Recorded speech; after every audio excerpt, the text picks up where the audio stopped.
സന്തോഷത്തോടെ നന്ദിയോടെ സ്തുതിക്കുന്ന ഇന്ന് ഉച്ച കഴിഞ്ഞത്തെ സെക്ഷൻ ഗൗരവമേറിയ രോഗശാന്തിയുടെ ഒരു സെക്ഷനായി മാറുവാൻ സെക്കൻഡ് സർവീസ് ഉച്ച കഴിഞ്ഞല്ല, സെക്കൻഡ് സർവീസ് ശക്തിയേറിയ ഒരു രോഗശാന്തിയുടെ സെക്ഷനായി മാറുവാൻ കർത്താവിൻ്റെ കരങ്ങളിലേക്ക് ഏൽപ്പിക്കുന്നു. കഴിഞ്ഞൊരു ദിവസം പരിശുദ്ധാത്മാവ് എന്നോടൊരു ആലോചന ഇങ്ങനെ പറഞ്ഞു, സഭയും ഞാനും ഒരുമിച്ച് ഒരു ശുശ്രൂഷയുണ്ട്. പരിശുദ്ധാത്മാവും സഭയും കൂടെ ചേർന്ന് ഒരു ശുശ്രൂഷയുണ്ട്. അതിൽ ബഥേൽ ബെഥസ്തയായി മാറും.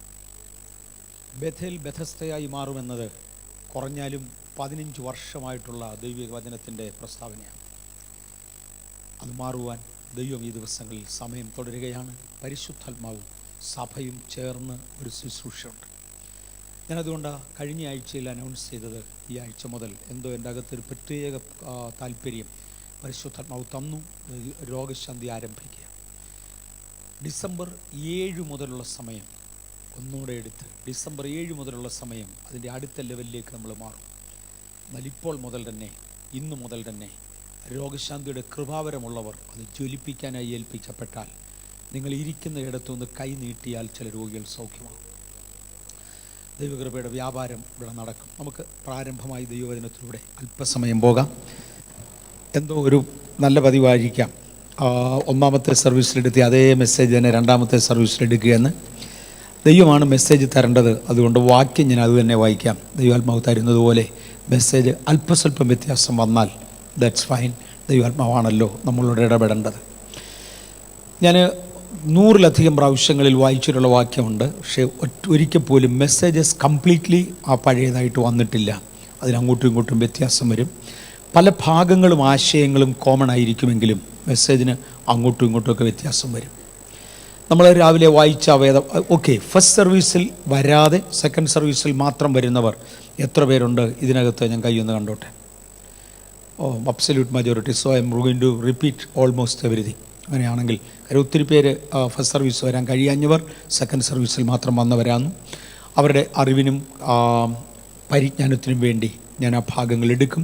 ചിലതെല്ലാം കൂടെ ചേർന്നു വരും. കൊലോസ്യ ലേഖനം 1-ാം അധ്യായത്തിൻ്റെ 28-ാമത്തെ വാക്യം വായിച്ചായിരുന്നു നമ്മൾ ആരംഭിച്ചത്. ഏതു മനുഷ്യനെയും ക്രിസ്തുവിൽ തികഞ്ഞവനാക്കുക എന്നതായിരുന്നു ആശയം. ദയവായി വായിക്കാമോ?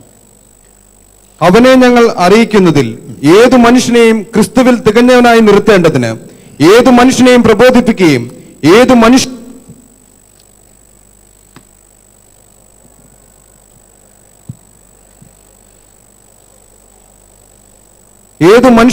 മനുഷ്യനെയും പ്രബോധിപ്പിക്കുകയും ഏതു മനുഷ്യനോടും സകല ജ്ഞാനത്തോടും കൂടെ ഉപദേശിക്കുകയും ചെയ്യുന്നു. അതിന്റെ അടുത്ത വാക്യത്തിൽ അതിനായി ഞാൻ എന്നിൽ ബലത്തോടെ വ്യാപരിക്കുന്ന അവൻ്റെ വ്യാപാര ശക്തിക്കൊത്തവണ്ണം പോരാടിക്കൊണ്ട് അധ്വാനിക്കുന്നു. വിശുദ്ധ പൗലോസ് ചില കാര്യങ്ങളിൽ പോരാടിക്കൊണ്ട് അധ്വാനിക്കുന്നു എന്ന ആശയം നമുക്ക് കാണാൻ കഴിയും. താൻ എങ്ങനെയാണ് പോരാട്ടം കഴിച്ചത്? താൻ അതിപ്രതികൂലങ്ങളിലൂടെ നടന്ന് കർത്താവിൻ്റെ സുവിശേഷ ഘോഷണം നടത്തി. ഞാൻ കഴിഞ്ഞ ഞായറാഴ്ച പ്രൊജക്റ്റ് ചെയ്യാൻ വേണ്ടി 2-3 പിക്ചർ തന്നിരുന്നു. മോനെ ഒക്കുമെങ്കിലൊന്ന് ലോഡ് ചെയ്തു താൻ. If you have it. വിശുദ്ധ പൗലോസ് പോയിരുന്ന വഴികളിൽ മൃഗയുദ്ധം വരെ ചെയ്തതായിട്ട് നമുക്ക് കാണാൻ കഴിയും. താൻ അനുഭവിച്ച കഷ്ടതകളുടെ ഒരു നീണ്ട പട്ടിക താൻ പറയുന്ന കൂട്ടത്തിൽ മൃഗയുദ്ധം വരെ ചെയ്തത് നമുക്ക് കാണാൻ കഴിയും. ആംഫിയൻ തിയേറ്ററിൻ്റെ 2-3 ചിത്രങ്ങൾ കഴിഞ്ഞ ആഴ്ച പ്രൊജക്റ്റ് ചെയ്യാൻ വേണ്ടി ഞാൻ എടുത്തിരുന്നു. ഇവിടെ കൊണ്ടുവന്നു. കുഞ്ഞുങ്ങൾ റെഡിയായിരുന്നു. പക്ഷെങ്കിൽ കഴിഞ്ഞ ആഴ്ചത്തെ സമയം ഇറ്റ് വാസ് ഫ്ലൈയിങ്. അതുകൊണ്ട് അത് പ്രൊജക്റ്റ് ചെയ്ത് കാണിക്കാൻ സാധിച്ചില്ല. ഈ ആഴ്ച അത് ഉണ്ടെങ്കിൽ ഒന്ന് റെഡി ആയിക്കൂ, so that we will see. Roman amphitheatre എന്ന പേരിൽ ലണ്ടനിൽ പണി കഴിപ്പിച്ചിരിക്കുന്ന ഒരു തിയേറ്ററുണ്ട്. തിയേറ്റർ എന്ന് കേൾക്കുമ്പോൾ സിനിമ കാണുന്ന ഇടമെന്ന് നമുക്കൊരു തോന്നൽ വരും. അത് തന്നെയാണ്. പക്ഷെങ്കിൽ പണ്ട് കാലങ്ങളിൽ ക്രിസ്ത്യാനികളെ ഉപദ്രവിച്ചിരുന്ന അല്ലെങ്കിൽ അവരെ കൊന്നു മുടിച്ചിരുന്ന ഒരു കാലം ക്രിസ്ത്യാനികളായ ആളുകളെ കൊണ്ടുവന്ന് ഒരു കരിങ്കൽ തൂണിനോട് ചേർത്ത് കെട്ടി അവരുടെ ചുറ്റും തുണി ചുറ്റി അതിൽ എണ്ണ ഒഴിച്ച് അവരുടെ മേളിൽ തിരി കൊളുത്തി ആ വെളിച്ചത്തിലിരുന്നു കൊണ്ട് രാജാവും രാജ്ഞിയും നാടകം കണ്ടുകൊണ്ടിരുന്ന ഒരു തിയേറ്ററുണ്ട്. ആംഫിയൻ തിയേറ്റർ എന്നതിനെ വിളിക്കും. ക്രിസ്ത്യാനികളെ വന്യമൃഗങ്ങളുടെ മുമ്പിൽ എറിഞ്ഞിട്ട് കൊടുത്തത് അങ്ങനെയാണ്. അത് റോമിലാണ് ആരംഭിച്ചതെങ്കിലും അതിൻ്റെ മോഡലുകൾ, സാമ്പിളുകൾ, കൊച്ചു കൊച്ചു രൂപങ്ങൾ ഒരുപാട് രാജ്യങ്ങളിലാക്കി ക്രിസ്ത്യാനികളെ ഉപദ്രവിച്ചിട്ടുണ്ട്. ആംഫിയൻ തിയേറ്ററിൽ നിന്ന് ആംഫിയൻ തിയേറ്ററിലേക്ക് മാറി മാറി എറിഞ്ഞ് എല്ലാ ഇനം പ്രതികൂലങ്ങളും സഹിച്ചിട്ടും തൻ്റെ ദൗത്യമെന്ത് എന്നറിഞ്ഞവനായ പൗലോസ് നിന്നുകൊണ്ട് തൻ്റെ ജനത്തെ അഭിമുഖീകരിക്കുന്ന, അവരോട് സംസാരിക്കുന്ന ഭാഗമാണിത്. ഞാൻ പോരാടിക്കൊണ്ട് അധ്വാനിക്കുക. അത് നമുക്കൊന്ന് മനസ്സിലാക്കാൻ വേണ്ടി 24-ാമത്തെ വാക്യം കൂടെ വായിക്കാം. 24-ാമത്തെ വാക്യം. ഇപ്പോൾ ഞാൻ നിങ്ങൾക്ക് വേണ്ടിയുള്ള കഷ്ടാനുഭവങ്ങളിൽ സന്തോഷിച്ച് ക്രിസ്തുവിൻ്റെ കഷ്ടങ്ങളിൽ കുറവായുള്ളത് എൻ്റെ ജഡത്തിൽ സഭയായ അവൻ്റെ ശരീരത്തിനു വേണ്ടി പൂരിപ്പിക്കുന്നു. നിങ്ങൾക്ക് വേണ്ടി ദൈവം എനിക്ക് നൽകിയിരിക്കുന്ന ഉദ്യോഗപ്രകാരം ദൈവവചന ഘോഷണം നിവർത്തിക്കേണ്ടതിന് ഞാൻ സഭയുടെ ശുശ്രൂഷകനായിരിക്കുന്നു. ഞാൻ ദൈവസഭയുടെ ശുശ്രൂഷകനായിരിക്കുന്നതിനാൽ നിങ്ങൾക്ക് വേണ്ടി ദൈവം എനിക്ക് തന്നിരിക്കുന്ന ദൗത്യം ഞാൻ നിർവഹിക്കുകയാണ്. അതിന് ഞാൻ വളരെ കഷ്ടം സഹിക്കുന്നുണ്ട്. എന്നാൽ എന്നിൽ ബലത്തോടെ വ്യാപരിക്കുന്ന ശക്തിക്കൊത്തവണ്ണം ഞാൻ അതിനുവേണ്ടി പോരാടിക്കൊണ്ട് അധ്വാനിക്കുന്നു. അതിനുവേണ്ടി പോരാടിക്കൊണ്ട് അധ്വാനിക്കുമ്പോൾ ഏത് വിഷയങ്ങൾ പറഞ്ഞാലായിരിക്കും ജനം കൂടുതൽ ചേർന്ന് നിൽക്കുന്നത്? നമുക്ക് നന്നായി അറിയാവുന്ന ഒന്നാണ്, രോഗശാന്തിയെക്കുറിച്ച് പറഞ്ഞാൽ ജനത്തിന് താല്പര്യമായിരിക്കും. ദൈവിക അനുഗ്രഹങ്ങളെക്കുറിച്ച് പറഞ്ഞാൽ ജനത്തിന് താല്പര്യമായിരിക്കും. പക്ഷെ കഷ്ടം സഹിക്കുന്നതിനെക്കുറിച്ച് പറഞ്ഞാൽ ആരും കൂടെ നിൽക്കാൻ കാണത്തില്ല. വിശുദ്ധ പൗലോസും അക്കാര്യത്തെക്കുറിച്ച് എടുത്തു പറഞ്ഞു.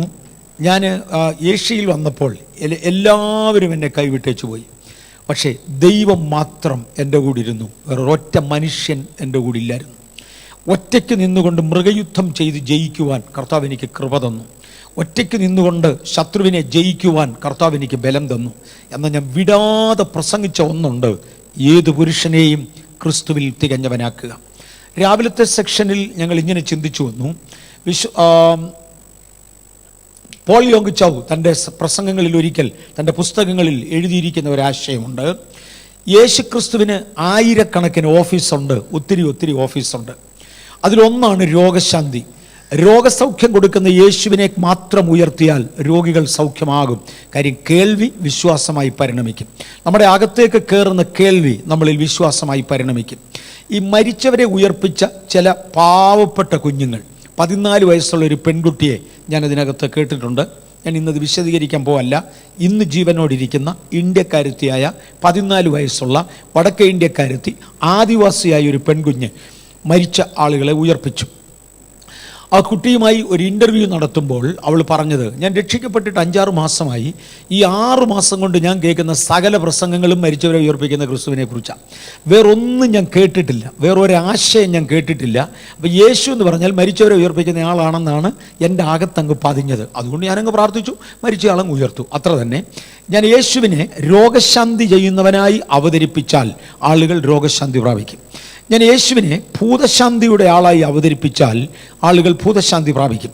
യേശുവിനെ രക്ഷകനായി മാത്രം അവതരിപ്പിച്ചാൽ രക്ഷയുടെ 1-ാം പടിയിൽ കാലി ചവിട്ടി ആളുകൾ നിർത്തും. എന്ന് പറഞ്ഞാൽ സമ്പൂർണ്ണതയിലേക്ക് വരത്തില്ല, പകരം അടുത്ത പടി സമ്പൂർണ്ണതയിലേക്ക് പോകണമെന്ന ആശയമാണ് ഇന്നിവിടെ എടുക്കുന്നത്. അനുഗ്രഹിക്കുന്ന യേശുവിനെ കുറിച്ച് മാത്രം പറഞ്ഞാൽ ജനങ്ങൾ അനുഗ്രഹിക്കപ്പെടും. പോൾ യോങ് ചോ പറഞ്ഞു, ഞാനിതിനകത്തുനിന്ന് ഏതാ പറയേണ്ടത്? ഇതെല്ലാം കൂടെ ഒരുമിച്ച് ചേർത്ത് സഭയെ സമ്പൂർണ്ണതയിലേക്ക് നടത്തുന്ന യേശുവിനെ കുറിച്ചാണ് പറയേണ്ടത്. വിശുദ്ധ പൗലോസ് ഇവിടെ പറഞ്ഞു, അവനെ ഞങ്ങൾ അറിയിക്കുന്നതിൽ. ഞാൻ കൊലോസ്യ ലേഖനം 1:28 വാക്യമാണ് നമ്മുടെ കുറിവാക്യം. ആ വാക്യത്തിൽ മടങ്ങി വന്നു, അവനെ ക്രിസ്തുവിനെ ഞങ്ങൾ അറിയിക്കുന്നതിൽ. ആര്? അപ്പോസ്തലന്മാർ അറിയിക്കുന്നതിൽ. രോഗശാന്തിക്കാർ യേശുവിനെ രോഗശാന്തികാരനായി മാത്രം അവതരിപ്പിക്കും. അനുഗ്രഹത്തെക്കുറിച്ച് മാത്രം പറയുന്നവർ അത് മാത്രമായി പറയും. രക്ഷയെക്കുറിച്ച് മാത്രം പറയുന്നവർ രക്ഷയെക്കുറിച്ച് മാത്രം രക്ഷകനായി മാത്രം പറയും. ഞങ്ങളോ അപ്പോസ്തോലിക സന്ദേശത്തിൻ്റെ രത്നച്ചുരുക്കം, അതിൻ്റെ കാതലായ സത്യം, ഏത് പുരുഷനെയും ക്രിസ്തുവിൽ തികഞ്ഞവനാക്കത്തക്കവണ്ണം ഞങ്ങൾ ക്രിസ്തുവിനെ അവതരിപ്പിക്കുന്നു. ഞങ്ങൾ ക്രിസ്തുവിനെ പറയുന്നത്, പ്രസംഗിക്കുന്നത് ഏത് വ്യക്തിത്വത്തെയും തികഞ്ഞവനാക്കി തീർക്കേണ്ടതിനാണ്. എന്തുകൊണ്ടാണ് തികഞ്ഞവനാക്കി തീർക്കേണ്ടത്? യേശുവിൻ്റെ മടങ്ങിവരവിൽ താൻ മടങ്ങി വരുന്നത് തികഞ്ഞ ഒരു സഭയെ ചേർക്കേണ്ടതിനാണ്. ക്രിസ്തുവിന് അനുരൂപയായ ഒരു സഭയെ ചേർക്കേണ്ടതിനാണ് യേശു മടങ്ങി വരുന്നത്. ആകയാൽ ആ മടങ്ങിവരവെങ്കിൽ ദൈവസഭ ക്രിസ്തുവിനെ പോലെ ഇരിക്കണം. തന്നെപ്പോലെ ഇരിക്കുന്ന ഒരു സഭയെ ഈ ഭൂമിയിൽ ഉണ്ടാക്കേണ്ടതിന് അവനെ ഞങ്ങൾ അറിയിക്കുന്നതിൽ ഏതു മനുഷ്യനെയും ക്രിസ്തുവിൽ തികഞ്ഞവനായി നിർത്തേണ്ടതിന്, അതാണ് ഞങ്ങളുടെ അവതരണ ശൈലി. അതിനുവേണ്ടി പ്രബോധിപ്പിക്കുകയും ഏതു മനുഷ്യനോടും സകല ജ്ഞാനത്തോടും കൂടെ ഉപദേശിക്കുകയും ചെയ്യുന്നു. അതിനായി എന്നിൽ ബലത്തോടെ വ്യാപരിക്കുന്ന അവൻ്റെ ശക്തിക്കൊത്തവണ്ണം പോരാടിക്കൊണ്ട് ഞാൻ അധ്വാനിക്കുക. You have the pictures? Can you kindly show that? ഒന്ന് പ്രൊജക്റ്റ് ചെയ്യാമെങ്കിൽ ആംഫിയൻ തിയേറ്ററിൻ്റെ അതിൻ്റെ ഫ്രണ്ട് സൈഡാണെന്ന് തോന്നുന്നു അവിടെ കാണുന്ന amphitheatre. Go to the next one. ആ കാണുന്നതാണ് യഥാർത്ഥത്തിൽ ആംഫിയൻ തിയേറ്റർ. അതിൻ്റെ ഭിത്തി അക്കിളന്ന് നിൽക്കുന്നതാണ്. ഒരു ദുഷ്ടമൃഗം പോലും, ഒരു കടുവായോ പുലിയോ പോലും അതിനകത്തൊന്ന് ചാടിപ്പോകാത്തതിന് വേണം സാമാന്യം നല്ല വലിപ്പമുള്ള മതിൽ അതിനുണ്ട്. അതിനകത്ത് മനുഷ്യർ നിൽക്കുന്നത് കണ്ടാൽ, രണ്ട് മനുഷ്യർ നിൽക്കുന്നത് നിങ്ങൾക്ക് കാണാം. അത് കണ്ടാൽ ആ ഭിത്തിയുടെ ഉയരം മനസ്സിലാകാൻ വേണ്ടിയാണ് ആ രണ്ട് വ്യക്തികൾ നിൽക്കുന്ന ഇടത്ത് ഞാൻ അതിൻ്റെ ചിത്രം എടുത്തിരിക്കുന്നത്. ഞാനവിടെ പോയി എന്നുള്ളതിൻ്റെ തെളിവ് അടുത്ത പടത്തിനകത്തുണ്ട്. ഞാനും അവിടെ പോയി നിൽക്കുന്നത് അതിനകത്ത് കാണാനുണ്ട്. ഓക്കെ, അതിൻ്റെ അടുത്തുള്ള കെട്ടിടങ്ങളും രാജാവും രാജ്ഞിയും ഇരിക്കുന്ന ഉയർന്ന സീറ്റുകളാണ് അങ്ങ് അകലെയായി കാണുന്നത്. കെട്ടിടങ്ങളുടെ സം ടോപ്പ് പോയിന്റ് എന്ന വണ്ണം അവിടെ ഉയർത്തി പണിതിരിക്കുന്ന ഗോപുരങ്ങളുണ്ട്. അഥവാ ഏതെങ്കിലും ഒരു കടുവായോ പുലിയോ ചാടിയാലും അതിൻ്റെ മണ്ടേ വരെ പോകാതെ പ്രഭുക്കന്മാരും രാജാക്കന്മാരും അതിൻ്റെ മണ്ടയ്ക്ക് ഇരുന്നു കൊണ്ട് ഈ താഴെ ക്രിസ്ത്യാനികൾ ദഹിക്കുന്നതോ അല്ലെങ്കിൽ അവരെ വന്യമൃഗങ്ങൾ ഇട്ട് കൊല്ലുന്നതോ കണ്ട് രസിച്ചുകൊണ്ട് നാടകം കണ്ടുകൊണ്ടിരുന്ന തിയേറ്ററാണിത്. ആ തിയേറ്ററിൻ്റെ ഒരു പടമായി എടുത്തത്. ഇതിനകത്ത് പോയി ബുദ്ധിമുട്ടി, ഇതിനകത്ത് പോയി ദുഷ്ടമൃഗങ്ങളോട് യുദ്ധം ചെയ്ത് ജയിച്ച പൗലോസിൻ്റെയൊക്കെ സിരകളിലൂടെ ദൈവശക്തി പാഞ്ഞില്ലെങ്കിൽ ഒരു പുലിയുടെയും കടുവായുടെയും ഒന്നും മുന്നേ നിൽക്കാനൊക്കത്തില്ല. ദാനിയേലിൻ്റെ ചരിത്രത്തിൽ അദ്ദേഹത്തിന് വേണ്ടി ദൈവത്തിൻ്റെ ദൂതന്മാർ ഇറങ്ങി.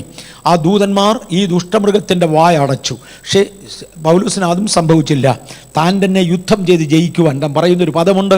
ഞാൻ എഫെസോസിൽ വെച്ച് മൃഗയുദ്ധം ചെയ്തത് വെറും മാനുഷികമെങ്കിൽ എന്നാ പ്രയോജനമാണ്?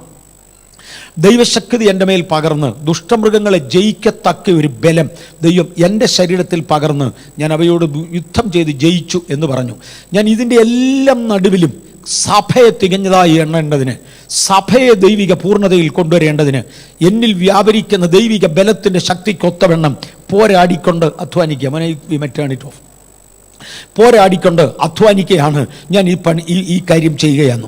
അതിനുവേണ്ടി ഞാൻ ഓരോരുത്തനെ പ്രബോധിപ്പിക്കുന്നു. അതിനുവേണ്ടി ഞാൻ ഓരോരുത്തനോട് സകല ജ്ഞാനത്തോടും കൂടെ സംസാരിക്കുക.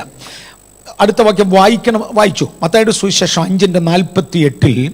ആകയാൽ നിങ്ങളുടെ സ്വർഗീയ പിതാവ് സൽഗുണപൂർണനായിരിക്കുന്നത് പോലെ നിങ്ങളും സൽഗുണപൂർണനാകുവിൻ. നമ്മുടെ സ്വർഗീയ പിതാവ് സൽഗുണപൂർണനായതുപോലെ നാമും സൽഗുണപൂർണരാകണമെന്ന് നമ്മുടെ കർത്താവായ യേശു തന്നെ ആഹ്വാനം ചെയ്യുന്നുണ്ട്. ക്രിസ്തുവിൻ്റെ തികവിലേക്ക് നാം തികഞ്ഞു വരയണമെന്ന് കേവലം അപ്പോസ്തോലിക ഉപദേശമല്ല, പകരം യേശു തന്നെ, അല്ലെങ്കിൽ ശ്രേഷ്ഠ അപ്പോസ്തോലനായ യേശു തന്നെ നമ്മെ ഓർമ്മിപ്പിച്ചിട്ടുണ്ട്. പിതാവാം ദൈവത്തിൻ്റെ തനി സ്വരൂപമായിരുന്നു കർത്താവായ യേശു. ഞാനിതിനു മുമ്പ് ഇവിടെ ഉപയോഗിച്ചിട്ടുള്ള ഒരു ഉദാഹരണം ഒന്നും കൂടെ എടുത്തു പറയാൻ ആഗ്രഹിക്കുന്നു. വർഷങ്ങൾക്ക് പുറകിൽ ഞാൻ ഇസ്രയേൽ കാണുന്നതിന് മുന്നമേ ഈ ബാംഗ്ലൂർ പട്ടണത്തിൽ ഒരു ദൈവദാസനെ കാണാൻ ചെന്നപ്പോൾ അദ്ദേഹം എന്നോട് ചോദിച്ചു, ചാവുകടലിലെ വെള്ളം കണ്ടിട്ടുണ്ടോ? ചാവുകടൽ കണ്ടിട്ടുണ്ടോ? ഞാൻ പറഞ്ഞു കണ്ടിട്ടില്ല. എന്നാൽ ചാവുകടലിലെ വെള്ളത്തിൻ്റെ സാമ്പിൾ കാണിക്കാം. ചാവുകടലിലെ വെള്ളം എങ്ങനെയുള്ളതാണെന്ന് അറിയാൻ അതിൻ്റെ സാമ്പിൾ മതിയാകും. അദ്ദേഹത്തിൻ്റെ കയ്യിൽ ഹോമിയോ മരുന്ന് കൊണ്ടുവരുന്ന ഒരു കൊച്ചു ബോട്ടിലുണ്ട്. ആ ബോട്ടിലിനകത്ത് ഒരു ബോട്ടിൽ വെള്ളമാണ് ഇങ്ങനെ ആകെ ഉള്ളത്. ഞാൻ വന്നപ്പോൾ എനിക്ക് തോന്നുന്നത് ലിറ്റർ കണക്കിന് ഞാനിവിടെ കൊണ്ടുവന്നു. അതാർക്കും കൊടുത്തുമില്ല. ഇവിടെ ഉണ്ടെന്ന് എനിക്കിപ്പോൾ അറിയത്തുമില്ല. ഒരു ഹോമിയോ ബോട്ടിലിനകത്ത് ഒരു കൊച്ചു ബോട്ടിലാണ് അദ്ദേഹത്തിൻ്റെ ഉള്ളത്. അതിൽ നിന്ന് എൻ്റെ ഇടത്തെ കൈ കാണിച്ചു കൊടുക്കാൻ പറഞ്ഞു. ഒരു കൈ ഞാൻ കാണിച്ചു കൊടുത്തു. അദ്ദേഹം ഒരു ചെറിയ ഒരു തുള്ളി, ഒരു ഡ്രോപ്പ് എൻ്റെ കൈവെള്ളയിലോട്ട് ഒഴിച്ചു. ഇതാണ് ചാവുകടലിൻ്റെ സാമ്പിൾ. എന്നോട് പറഞ്ഞു അതൊന്ന് രുചിച്ച് നോക്കാൻ പറഞ്ഞു. ഞാൻ എൻ്റെ നാക്കിൻ്റെ തുമ്പ് ആ വെള്ളത്തിലോട്ട് വെച്ച് രുചിച്ചതൊരു ഓർമ്മയുണ്ട്. അവിടെ കൊണ്ട് എൻ്റെ നാവിൻ്റെ സ്പർശനശക്തി പോയി, സെൻസേഷൻ മാറി, അതങ്ങ് മരച്ചു പെരുത്തു. ചാവുകടലിലുള്ള വെള്ളത്തിൻ്റെ സാന്ദ്രതയും അതിനകത്തെ ലവണങ്ങളുടെ കാഠിന്യവും എൻ്റെ നാവിന് മനസ്സിലാക്കാവുന്നതിനേക്കാൾ അപ്പുറത്താണ്. നാവ് അങ്ങനെ തരിച്ചു ഒരു കുറേ നേരത്തേക്ക്. എൻ്റെ കയ്യിലിരുന്ന അരത്തുള്ളി വെള്ളം ചാവുകടലല്ല. ചാവുകടൽ ഭയങ്കര വലിപ്പമാണ്. പക്ഷെ ചാവുകടലിലെ വെള്ളം രുചിച്ചവന് ചാവുകടലിൻ്റെ വെള്ളത്തിൻ്റെ സ്വഭാവം അറിയാം. ഇതുപോലെ എൻ്റെ യേശു പറഞ്ഞു, ഞാനും പിതാവും രണ്ടും ഒന്നാം. പിതാവ് എന്നിലും ഞാൻ പിതാവിലും വസിക്കുകയാണ്. പിതാവിൻ്റെ സ്വഭാവങ്ങൾ എന്നിലുണ്ട്. പക്ഷേ പിതാവ് എന്നേക്കാൾ വലിയവനാണ്. പിതാവ് ഞാനല്ല, പിതാവ് വേറെയാ. ഞാൻ പിതാവിൽ നിന്ന് ഇറങ്ങി വന്ന, പിതാവിൻ്റെ മുഴുവൻ രൂപം ഉൾക്കൊള്ളുന്ന, പിതാവിൻ്റെ മുഴുവൻ സ്വഭാവം ഉൾക്കൊള്ളുന്ന ദൈവിക സാമ്പിളാണ് ഞാൻ പിതാവിനെ ഈ ലോകത്തിന് വെളിപ്പെടുത്തേണ്ടതിന് വന്നിരിക്കുക. എൻ്റെ കയ്യിൽ കിട്ടിയ ഡ്രോപ്പ് വെള്ളം ചാവുകടലല്ല, ചാവുകടലിൻ്റെ സ്വഭാവത്തെ മുഴുവനും കാണിക്കാൻ ഒക്കുന്ന ഒന്നാണ്. ഇതുപോലെ എൻ്റെ കർത്താവ് പറഞ്ഞു, ഞാൻ പിതാവിൻ്റെ സ്വരൂപമാണ്, പിതാവിൻ്റെ ഭാഗമാണ്, പിതാവിൻ്റെ സ്വഭാവങ്ങൾ കാണിപ്പാൻ കഴിയും. പിതാവിൻ്റെ സ്വഭാവമായി യേശുവിൻ്റെ പൂർണ്ണത എന്തായിരുന്നു എന്ന് ചിന്തിക്കേണ്ടതിന് യോഹന്നാന്റെ സുവിശേഷം 1-ാം അധ്യായത്തിൻ്റെ 14-ാമത്തെ വാക്യം നോക്കിയാൽ, വചനം ജഡമായി ഉരുത്തിരിഞ്ഞു, കൃപയും സത്യവും നിറഞ്ഞവനായി നമ്മുടെ ഇടയിൽ പാർത്തു. യേശു പണ്ട് ആരായിരുന്നു? വചനമായിരുന്നു. വചനമെന്ന് പറഞ്ഞാൽ അതിൻ്റെ അർത്ഥം എന്തുവാണ്? ഈ പ്രപഞ്ചത്തെ ഉണ്ടാക്കിയെടുത്തത് ആ വചനം. ഈ പ്രപഞ്ചത്തെ ഉണ്ടാക്കിയെടുത്തത് ആ വചനം. എൻ്റെ കഴിഞ്ഞ ദിവസം ഒരു സഹോദരന് കുറേ ബൈബിൾ കോഡുകളും എവല്യൂഷൻ ക്രിയേഷൻ തിയറി തമ്മിലുള്ള വ്യത്യാസവും ഒക്കെ കൂടെ ഉൾക്കൊള്ളുന്ന കുറേ മെറ്റീരിയൽ തന്നു. ഞാൻ കഴിഞ്ഞ രാത്രിയിലും എടുത്തു വെച്ച് നോക്കിയിട്ട് എനിക്കത് പറഞ്ഞു മനസ്സിലാക്കത്തക്ക വിദ്യാഭ്യാസമില്ല. I don't understand. വളരെ വളരെ വളരെ തുറന്നു പറയാം, എനിക്കത് പറഞ്ഞു മനസ്സിലാക്കത്തക്ക, സ്വയം മനസ്സിലാക്കിയിട്ട് വേണ്ട പിന്നെ പറഞ്ഞു മനസ്സിലാക്കാൻ, എനിക്കത് മനസ്സിലാക്കത്തക്ക വിദ്യാഭ്യാസം ഇല്ലാത്തത് കൊണ്ട് ഞാനത് ആരുടെ മുമ്പിലോട്ട് അവതരിപ്പിച്ചില്ല, അങ്ങനെ മാറ്റിവെച്ചു. അതിന് ചില ഭാഗങ്ങൾ മനസ്സിലാകുന്നത് ഞാൻ പറഞ്ഞേക്കാം. ശാസ്ത്രലോകത്തിൻ്റെ അകത്തോട്ട് ഇറങ്ങിയിട്ട് നൂറ്റാണ്ടുകളായി ഡിബേറ്റ് ചെയ്തുകൊണ്ടിരുന്ന വിഷയമായിരുന്നു ഇത്. കാലങ്ങളായി ഡിബേറ്റ് ചെയ്തുകൊണ്ടിരുന്ന വിഷയമായിരുന്നു ഇത്. ദൈവിക സൃഷ്ടിയാണോ അല്ലയോ, ദൈവിക സൃഷ്ടി തന്നെയാണെന്നുള്ളതിൻ്റെ തികഞ്ഞ ശാസ്ത്രീയ തെളിവുകൾ ഞാൻ വീണ്ടും ആവർത്തിച്ച് പറയുകയാണ്. എനിക്ക് മനസ്സിലാക്കാൻ കഴിയുന്നതിനേക്കാൾ അപ്പുറത്താണ്. അതുകൊണ്ട് എനിക്കത് വിശദീകരിക്കാൻ നിവൃത്തിയില്ല. ആരെങ്കിലും ശാസ്ത്രത്തിൽ ഒരു മാസ്റ്റേഴ്സ് ഡിഗ്രി എങ്കിലും ഉള്ളവർ ഉണ്ടെങ്കിൽ അവർക്ക് മനസ്സിലായേക്കാം. എനിക്കറിഞ്ഞുകൂടാത്തത് ഞാൻ അവർക്ക് കൈമാറാൻ റെഡിയാണ്. അവർക്ക് മനസ്സിലാകുമെങ്കിൽ ചർച്ച് ക്ലാസ് എടുത്താൽ കൊള്ളാം. വീഡിയോ പ്രസൻറ്റേഷൻസ് അതിൻ്റെ എല്ലാം കിടപ്പുണ്ട്, വീഡിയോ പ്രസൻറ്റേഷൻസ് ഉണ്ട്. ദൈവത്തിൻ്റെ സൃഷ്ടി, തൻ്റെ വാക്ക്, തൻ്റെ ശബ്ദം ഈ പ്രപഞ്ചമായി മാറുകയായിരുന്നു. തൻ്റെ വാക്കിനാൽ, ഒരൊറ്റ വാക്കിനാൽ ഈ സകല പ്രപഞ്ചത്തെയും ഉണ്ടാക്കിയ ആ സൃഷ്ടിക്കുന്ന വാക്കിനെയാണ് വചനമെന്ന് വിളിക്കുന്നത്. കുറവില്ലാത്ത ഒരു സൃഷ്ടി പുറത്തു വന്നു, കുറവില്ലാത്ത ഒന്ന് വെളിയിൽ വന്നു. ഒരു ഡിസൈനറുടെ കഴിവ്, താൻ ഡിസൈൻ ചെയ്യുന്ന സകല ഡിസൈനുകളിലും ഒരേ പാറ്റേൺ ഫോളോ ചെയ്യുവാൻ കഴിയുമെങ്കിൽ അത് ഡിസൈനറുടെ കഴിവാണ്. കോടാനുകോടി സൃഷ്ടികളെ സൃഷ്ടിച്ചവൻ ഒരൊറ്റ പാറ്റേൺ സകലതിലും വയ്ക്കുവാൻ എല്ലാവർക്കും മനസ്സിലാകത്തില്ല തക്കവണ്ണം തൻ്റെ വാക്കിൻ്റെ ശക്തി എന്ന വലിപ്പമുള്ളതായിരുന്നുവെന്ന് ഞാൻ ഒന്നുകൂടെ ആവർത്തിക്കാം. കോടാനുകോടി വസ്തുക്കളെ സൃഷ്ടിച്ചവനായ ദൈവത്തിൻ്റെ വാക്കിൻ്റെ വലിപ്പത്താൽ ആ സകല സൃഷ്ടിയിലും ഒരേ പാറ്റേൺ തുടരുന്നതായി കാണാൻ കഴിയും. ആ തികഞ്ഞ വാക്ക്, ആ വചനം, ദൈവമായിരുന്ന വചനം, അത് ജഡമായി ഉരുത്തിരിഞ്ഞ ദൈവിക പെർഫെക്ഷനായിരുന്നു എൻ്റെ കർത്താവായ യേശു. ഇനി യേശുവിൻ്റെ അവസാന സമയങ്ങളാകുമ്പോൾ റോമൻ ഗവൺമെൻറ്റിൻ്റെ ഭരണാധികാരിയായിരുന്ന ഗവർണറായിരുന്ന പീലാത്തോസ് യേശുവിനെ ന്യായം വിധിച്ച ശേഷം ജനത്തോട് പറയുന്ന ഒരു വാചകം യോഹന്നാന്റെ സുവിശേഷം 19:4 കാണാം. ദയവായി വായിച്ചാലും. പീലാത്തോസ് പിന്നെയും പുറത്തു വന്നു, ഞാൻ അവനിൽ ഒരു കുറ്റവും കാണുന്നില്ല എന്ന് നിങ്ങൾ അറിയേണ്ടതില്ല. ഇവനിൽ ഒരു ഊനമില്ലാത്ത ദൈവത്തിന്റെ കുഞ്ഞാടാണ്, ഇവനിൽ ഒരു കുറ്റവുമില്ല എന്ന് നിങ്ങൾ കാണണം. ഞാൻ പറഞ്ഞു, താൻ ഉണ്ടായത് തന്നെ വചനം ജഡമായി ഉരുത്തിരിഞ്ഞതാണ്. തൻ്റെ ജീവിത അന്ത്യത്തിൽ പീലാത്തോസ് നിയമത്തിന്റെ മുമ്പിൽ നിന്നുകൊണ്ട് പറയുന്നത്, ഇവനിൽ ഞാൻ ഒരു കുറ്റവും കാണുന്നില്ല. തികഞ്ഞവനായ യേശു, തൻ്റെ പിതാവ് അതുപോലെ തികവുള്ളവനാണ്. തികഞ്ഞവനായ പിതാവും തികഞ്ഞവനായ പുത്രനും നമ്മോട് പറയുന്നത്, പുത്രന് തത്തുല്യമായ പിതാവിനെ പോലെ ഒരു പൂർണ്ണത നമുക്കുണ്ടാകണം. ഞങ്ങൾ ക്രിസ്തുവിനെ ഒരു അപ്പോസ്തോലിക സന്ദേശത്തിൽ പ്രതിനിധീകരിക്കുന്നത് ഏതു പുരുഷനെയും ഏതു വ്യക്തിയെയും ക്രിസ്തുവിൽ തികഞ്ഞവരാക്കുക എന്ന ആശയത്തിന് വേണ്ടിയാണ്, ഉദ്ദേശത്തിന് വേണ്ടിയാണ്. എബ്രായ ലേഖനം 6:1-2 നോക്കിയാൽ വായിക്കണ്ട, ചില ഉപദേശങ്ങൾ, അടിസ്ഥാന ഉപദേശങ്ങളെ കുറിച്ച് പറഞ്ഞു. സ്നാനം, കൈവപ്പ്, മരിച്ചവരുടെ പുനരുത്ഥാനം, നിത്യശിക്ഷാവിധി എന്നിങ്ങനെയുള്ള അടിസ്ഥാനം പിന്നെയും ഇടാതെ നിങ്ങൾ ക്രിസ്തുവിനെ കുറിച്ചുള്ള പരിജ്ഞാനത്തിന്റെ സമ്പൂർണതയിലേക്ക് മാറേണ്ടത് ആവശ്യമാണ്. ഉപദേശങ്ങൾ ആവശ്യമാണെങ്കിലും അതിൽ തന്നെ നിൽക്കാതെ, അടിസ്ഥാന ഉപദേശത്തിൽ മാത്രം നിൽക്കാതെ ക്രിസ്തീയ സമ്പൂർണതയിലേക്ക് നിങ്ങൾ മാറണം. നിങ്ങൾ ക്രിസ്തുവിനെ പോലെയോ പിതാവിനെ പോലെയോ സമ്പൂർണരായി മാറണം. നമുക്ക് ഒരു വളർച്ച ആവശ്യമാണ്. നാം വളർന്നേ മതിയാകൂ. ക്രിസ്തുവിന്റെ സമ്പൂർണതയിലേക്ക് നാം വളർന്നു വരണം. ഈ സമ്പൂർണതയിലേക്ക് വളർന്നു വരേണ്ടതിന് വേണ്ടി 2 തെസ്സലോനിക്കർ 2-ാം അധ്യായത്തിന്റെ 2-3 വാക്യങ്ങൾ വായിക്കുമ്പോൾ ഉപദേശത്തിന്റെ വിശുദ്ധി നാം കൈവരിക്കണം എന്ന് പറയുന്നത് കാണാം. വായിച്ചാട്ടെ പ്ലീസ്. കർത്താവിന്റെ നാൾ അടുത്തിരിക്കുന്നു എന്ന് വെച്ച് നിങ്ങൾ വല്ല ആത്മാവിനാലോ വചനത്താലോ ഞങ്ങൾ എഴുതിയെന്ന ഭാവത്തിലുള്ള ലേഖനത്താലോ സുബോധം വിട്ട് വേഗത്തിൽ ഇളകുകയും ഞെട്ടിപ്പോകുകയും അരുത്. ആരും ഏതു വിധേനയും നിങ്ങളെ ചതിക്കരുത്. ആദ്യമേ വിശ്വാസത്യാഗം സംഭവിക്കുകയും നാശയോഗ്യനും അധർമ്മമൂർത്തിയുമായവൻ വെളിപ്പെടുകയും വേണം. ക്രിസ്തീയ സമ്പൂർണ്ണതയിലേക്ക് നാം എത്താതെ വണ്ണം നമ്മെ ദൈവത്തിങ്കിൽ നിന്ന് അന്യപ്പെടുത്തി കളയുവാനുള്ള ഒരു ശക്തിയാണ് പിശാചിന്റെ ശക്തി. ഒരു വശത്ത് തനിക്ക് അനുരൂപയായ ഒരു കാന്തയെ ഒരുക്കേണ്ടതിന്, സഭയെ ഒരുക്കേണ്ടതിന് കർത്താവായ യേശു ഈ സഭയെ കുറിച്ച് ആഗ്രഹിക്കുന്നു. മറുവശത്ത് ക്രിസ്തുവിന് അനുരൂപമായ സഭയാകാതെ തരം താഴ്ത്തി നമ്മെ മാറ്റിക്കളയുവാൻ അതിനെതിരെ നിൽക്കുന്ന പൈശാചിക വ്യാപാരം വരുന്നു. തികവിലേക്ക് വരേണ്ടതിന് വേണ്ടി ഉപദേശവിശുദ്ധി സൂക്ഷിക്കേണ്ടതിനായി വിശുദ്ധ പൗലോസ് പരിശുദ്ധാത്മാവ് നിറഞ്ഞതായി എഴുതുന്ന ഒരു ഭാഗമാണിത്. നിങ്ങൾ ഒരു കാര്യം ഓർക്കണം, നിങ്ങൾ വല്ല ആത്മാവിനാലും കബളിപ്പിക്കപ്പെടരുത്. പിശാച് ഉപായത്താൽ ഹൗവയെ വഷളാക്കിയതുപോലെ, വഞ്ചിച്ചതുപോലെ ഉപായത്താൽ പലതിനെയും നശിപ്പിച്ചു കളയുന്ന ഒരു പ്രവണത പിശാചിന് ഉണ്ടായിരിക്കും. ഹൗവയുടെ അടുക്കൽ ചെന്ന് സാത്താൻ പറഞ്ഞ വാചകം, ഈ നിൽക്കുന്ന തോട്ടത്തിന്റെ നടുവിലുള്ള വൃക്ഷത്തിന്റെ ഫലം നിങ്ങൾ തിന്നാൽ തിന്നുന്ന നാളിൽ നിങ്ങൾ ദൈവത്തെ പോലെയാകും. തികച്ചും വ്യാജമായ ഒരു പ്രസ്താവനയിലൂടെ ഹൗവയെ ഉപായത്താൽ ചതിക്കുകയായിരുന്നു. ദൈവത്തെ പോലെ ആകുന്നതിനുള്ള താല്പര്യം അനേകർക്കുണ്ട്, എനിക്കുണ്ട്, എൻ്റെ മുമ്പിൽ ഇരിക്കുന്ന എല്ലാവർക്കും ഉണ്ട്. ഇല്ലെങ്കിൽ നമ്മളാരും ഇതിൻ്റെ മുമ്പിൽ ഇനി ഇരിക്കത്തില്ല. ഈ ദൈവത്തിനെ പോലെ ആകുവാനുള്ള താല്പര്യത്തിൽ സാത്താൻ അടുത്തു വന്ന് നീ തൻ്റെ ഇത് ചെയ്താൽ, ദൈവകൽപ്പന ലംഘിച്ചാൽ ദൈവത്തെ പോലെ ആകും എന്ന് പറഞ്ഞ് ഉപായത്താൽ ചതിച്ചു. നമ്മെ ഉപായത്താൽ ചതിക്കേണ്ടതിന് എന്തെല്ലാം കാര്യങ്ങളായിരിക്കും പിശാച് ഒരുക്കുന്നത്? ഒന്നിവിടെ പറഞ്ഞു, നിങ്ങൾ വല്ല ആത്മാവിനാൽ എളുപ്പം ഇളകിപ്പോകരുത്. വ്യാജം ചെയ്യാവുന്ന, അത്ഭുതം ചെയ്യാവുന്ന, അടയാളം ചെയ്യാവുന്ന വ്യാജ ആത്മാക്കൾ ഈ ഭൂമിയിലുണ്ട്. മിസ്രയീമിലെ ഫറവോന്റെ മുമ്പിൽ മോശ ചെന്ന് തൻ്റെ കയ്യിലിരുന്ന വടി തറയിലിട്ട് സർപ്പമായി കണ്ടപ്പോൾ മിസ്രയീമിലെ മന്ത്രവാദികൾ അവരുടെ വ്യാജാത്മാവിൽ അതേ കാര്യം ആവർത്തിച്ചു. മോശ വെള്ളം കോരി തറയിലൊഴിച്ചപ്പോൾ അത് രക്തമായി മാറി. മിസ്രയീമിലെ മന്ത്രവാദികൾ അതേ കാര്യം ചെയ്തു കാണിച്ചു. വ്യാജ ആത്മാക്കൾക്ക് അടയാളങ്ങൾ ചെയ്യുവാൻ കഴിയും.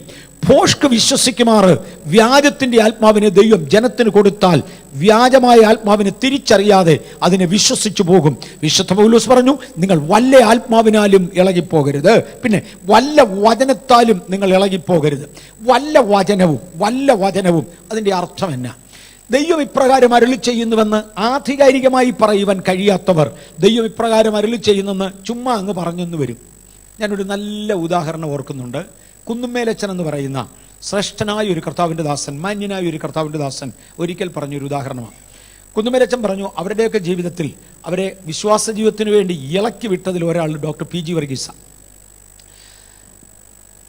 ഈ മലയാളത്തിലൊരു പാട്ടുണ്ട്, അങ്ങേക്കരയിൽ ചെന്ന് അവിടെ നിൽക്കുമ്പം മാത്രമേ ഓരോരുത്തർ ചെയ്തത് എന്തോ ആണെന്ന് മനസ്സിലാകത്തുള്ളൂ.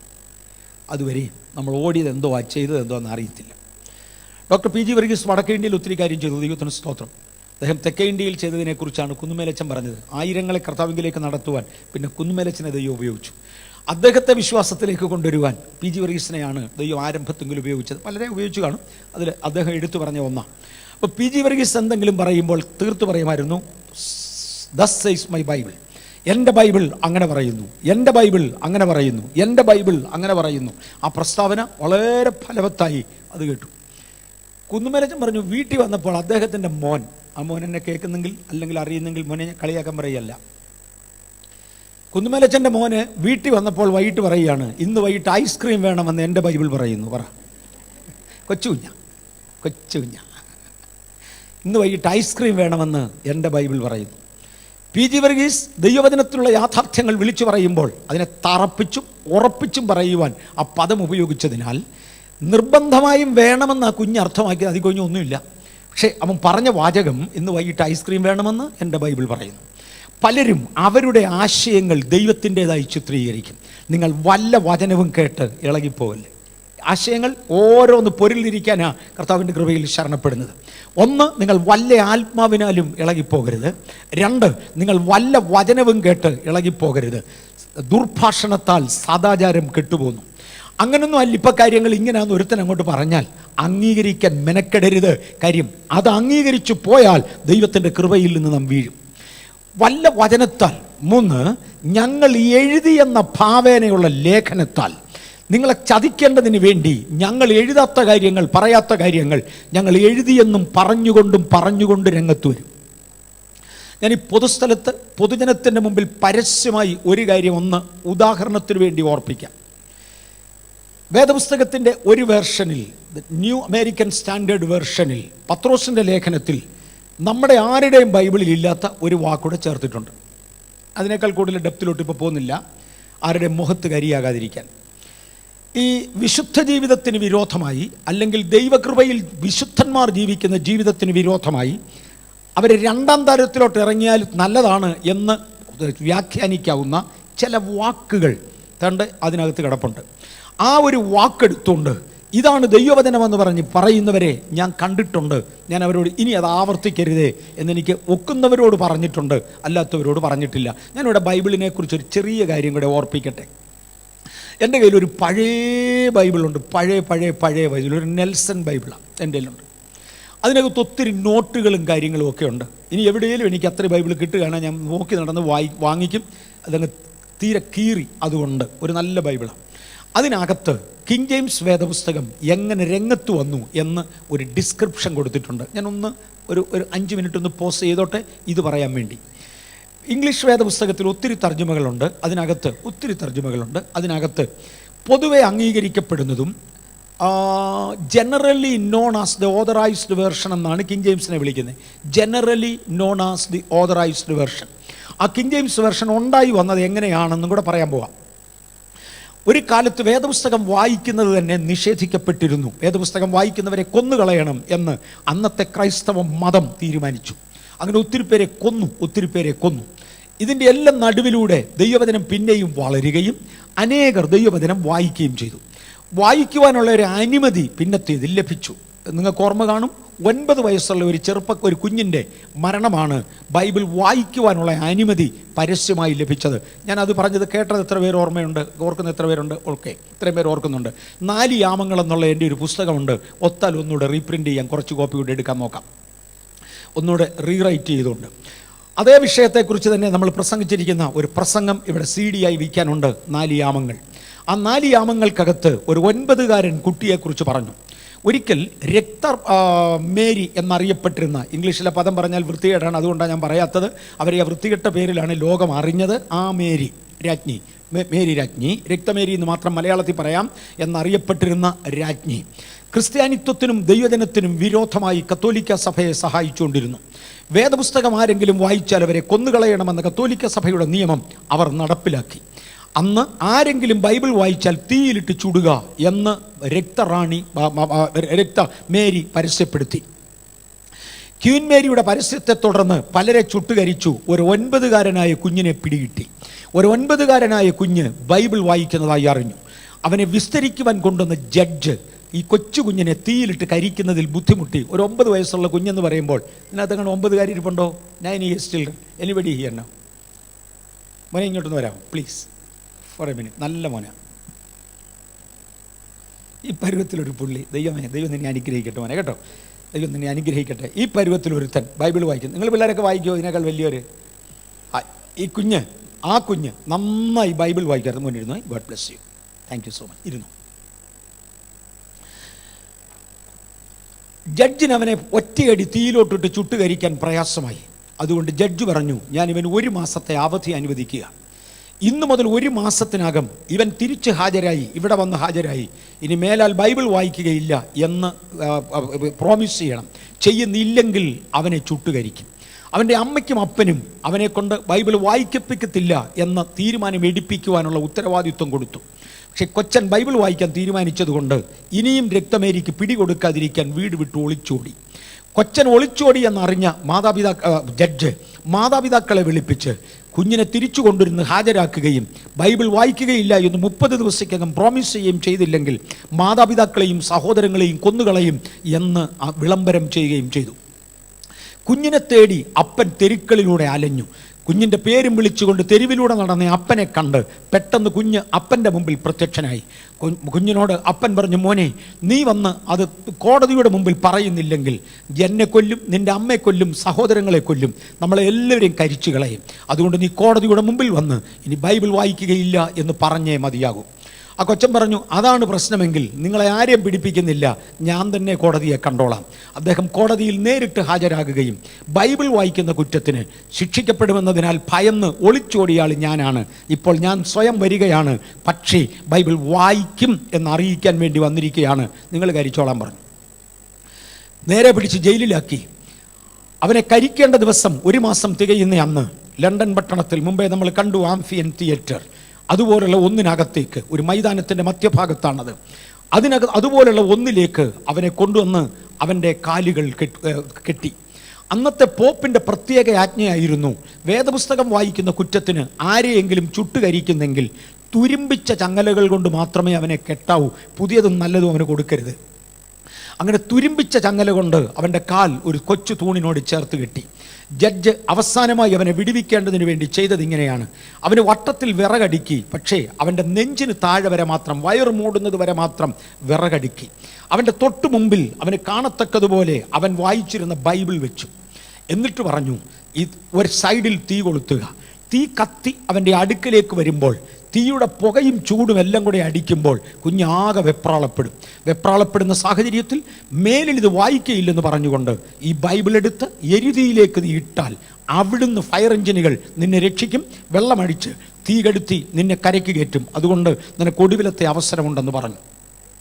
കാണികളായി 10,000 ആ മൈതാനത്തിന് വട്ടം കൂടി.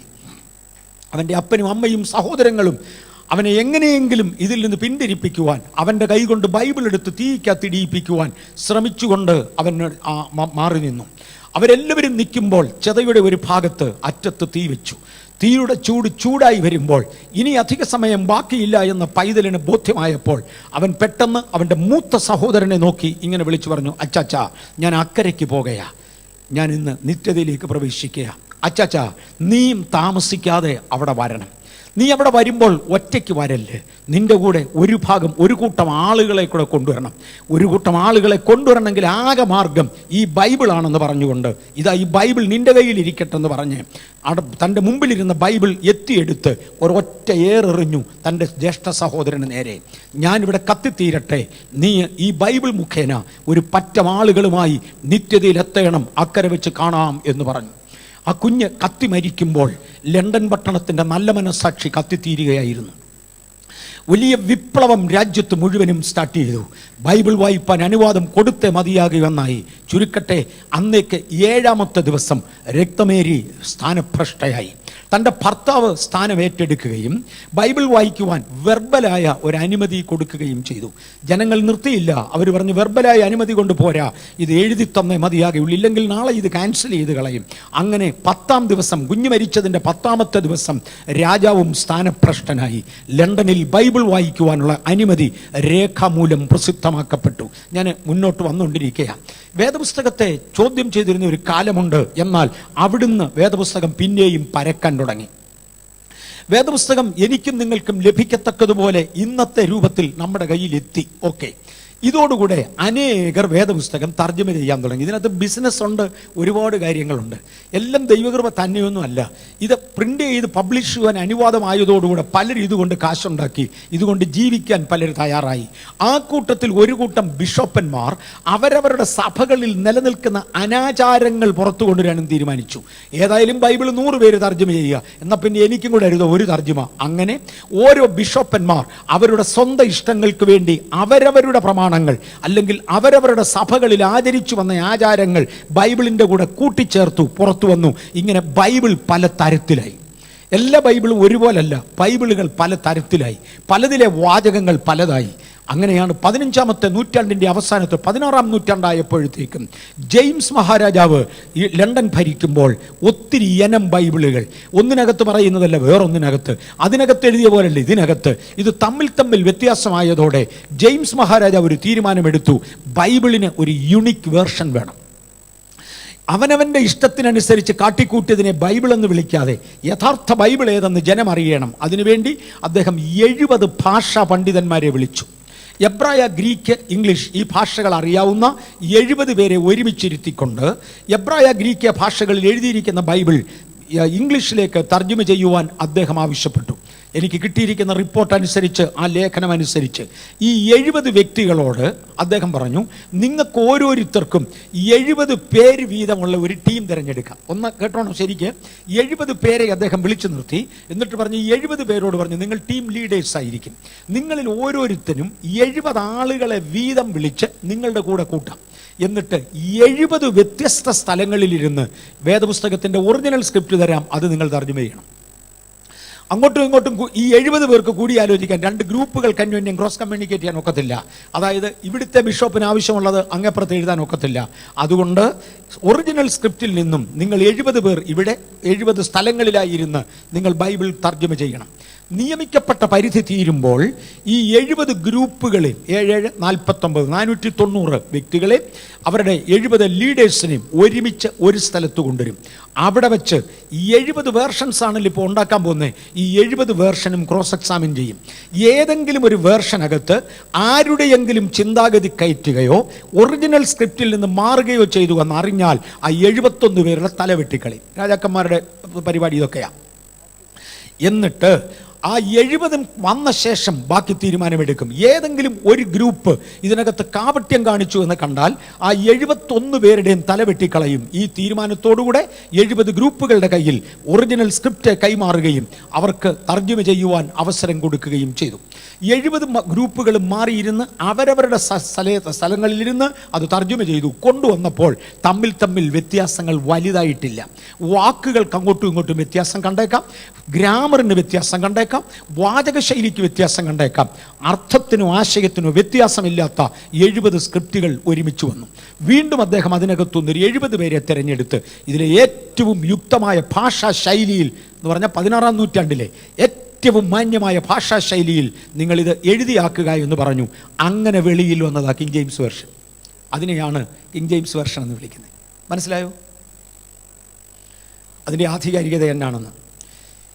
ഇന്ന് വീണ്ടും ഒരുപാട് തർജ്ജമകളായി യഹോവ സാക്ഷികൾ വേദപുസ്തകം തർജ്ജമ ചെയ്യുന്നുണ്ട്. യേശുക്രിസ്തുവിനെ കുറിച്ച് ദൈവമെന്ന് വാദിക്കുന്ന ഇടങ്ങളിൽ, യേശുവിനെ ദൈവമായി അവതരിപ്പിക്കുന്ന ഇടങ്ങളിൽ ആ ഗോഡ് എന്നുള്ളതിൻ്റെ G ക്യാപിറ്റൽ ലെറ്ററിലാണ് എഴുതുന്നത്. യഹോവ സാക്ഷികൾ പ്രിന്റ് ചെയ്ത വേദപുസ്തകത്തിൽ യേശുക്രിസ്തുവിനെ ദൈവമെന്ന് ചിത്രീകരിക്കുന്നിടത്ത് G സ്മോൾ ലെറ്ററിലാണ് എഴുതിയിരിക്കുന്നത്. അത്രയും വ്യത്യാസം മതി നാളത്തേക്ക് ആർഗ്യം ചെകുത്താൻ ഒരു ഹോൾഡായി. അവിടെ മുതൽ ഇങ്ങോട്ട് ഒരുപാട് വ്യക്തികൾ അവരവരുടെ സ്ഥാപിത താല്പര്യങ്ങൾക്ക് വേണ്ടി ബൈബിളിൽ കൃത്രിമം കാണിക്കുന്ന കൂട്ടത്തിൽ ഒരു കൃത്രിമ പദം ഞാൻ മുമ്പേ പറഞ്ഞ ന്യൂ അമേരിക്കൻ സ്റ്റാൻഡേർഡ് വേർഷനിലും വന്നു കയറി. കഴിഞ്ഞ ദിവസം അതൊരു ആർഗ്യുമെൻ്റായി ഞാൻ കേട്ടതുകൊണ്ട് ആ ഭാഗം ഞാൻ എടുത്തു വായിച്ചു. ആംപ്ലിഫൈഡ് ബൈബിൾ ഏറെക്കുറെ വ്യക്തമായി എല്ലാത്തിനും വിശദീകരണം തരുന്നുണ്ട്. ആംപ്ലിഫൈഡ് ബൈബിളിൽ ആ ഒരു ആശയമില്ല. ഞാൻ ആശയം എന്തുകൊണ്ടാണ് തൊടാത്തതെന്ന് ചോദിച്ചാൽ, ഞാൻ പറഞ്ഞു വരുന്ന വിഷയത്തിൽ നിന്ന് അങ്ങ് ദൂരെ പോവും. അത് വരാതിരിക്കാനാണ് ഞാൻ ആശയത്തിലോട്ട് കയറാത്തത്. അല്പം കാപട്യം അതിനകത്ത് കാണിച്ചത്. ഇങ്ങനെ വ്യക്തികൾ വീണ്ടും കാപട്യം കാണിച്ചു തുടങ്ങുന്നെങ്കിലും തിരുവചനത്തിന് ഒരു വ്യക്തമായ അറിവുണ്ട്, തിരുവചനത്തിനൊരു രേഖയുണ്ട്. നമ്മൾ ഇതിനകത്തൂടെ പോകുവാൻ ഈ വചനം നമുക്ക് ആധാരമായിരിക്കട്ടെ. അവനെ ഞങ്ങൾ അറിയിക്കുന്നതിൽ ഏത് മനുഷ്യനെയും ക്രിസ്തുവിൽ തികഞ്ഞവനാക്കുക എന്ന ആശയത്തിലൂടെ പോയി വചനം ജഡമായി ഉരുത്തിരിഞ്ഞു. അത് ക്രിസ്തുവായിരുന്നു. ക്രിസ്തുവിനെ ശോധന ചെയ്ത ശേഷം ഇവനിൽ ഒരു കുറ്റവും കാണുന്നില്ലെന്ന് പീലാത്തോസും വിധിച്ചു. എന്നാൽ ഈ ക്രിസ്തുവിൻ്റെ ഉപദേശത്തിൽ നിന്ന് നമ്മെ മാറ്റിക്കളയേണ്ടതിന് വേണ്ടി സാത്താൻ ശ്രമിക്കുന്നുണ്ട്. ഞാൻ പറഞ്ഞു, ഒന്ന്, അവൻ തിരുവചനത്തിൽ അഡൾട്രേഷൻ കാണിക്കും.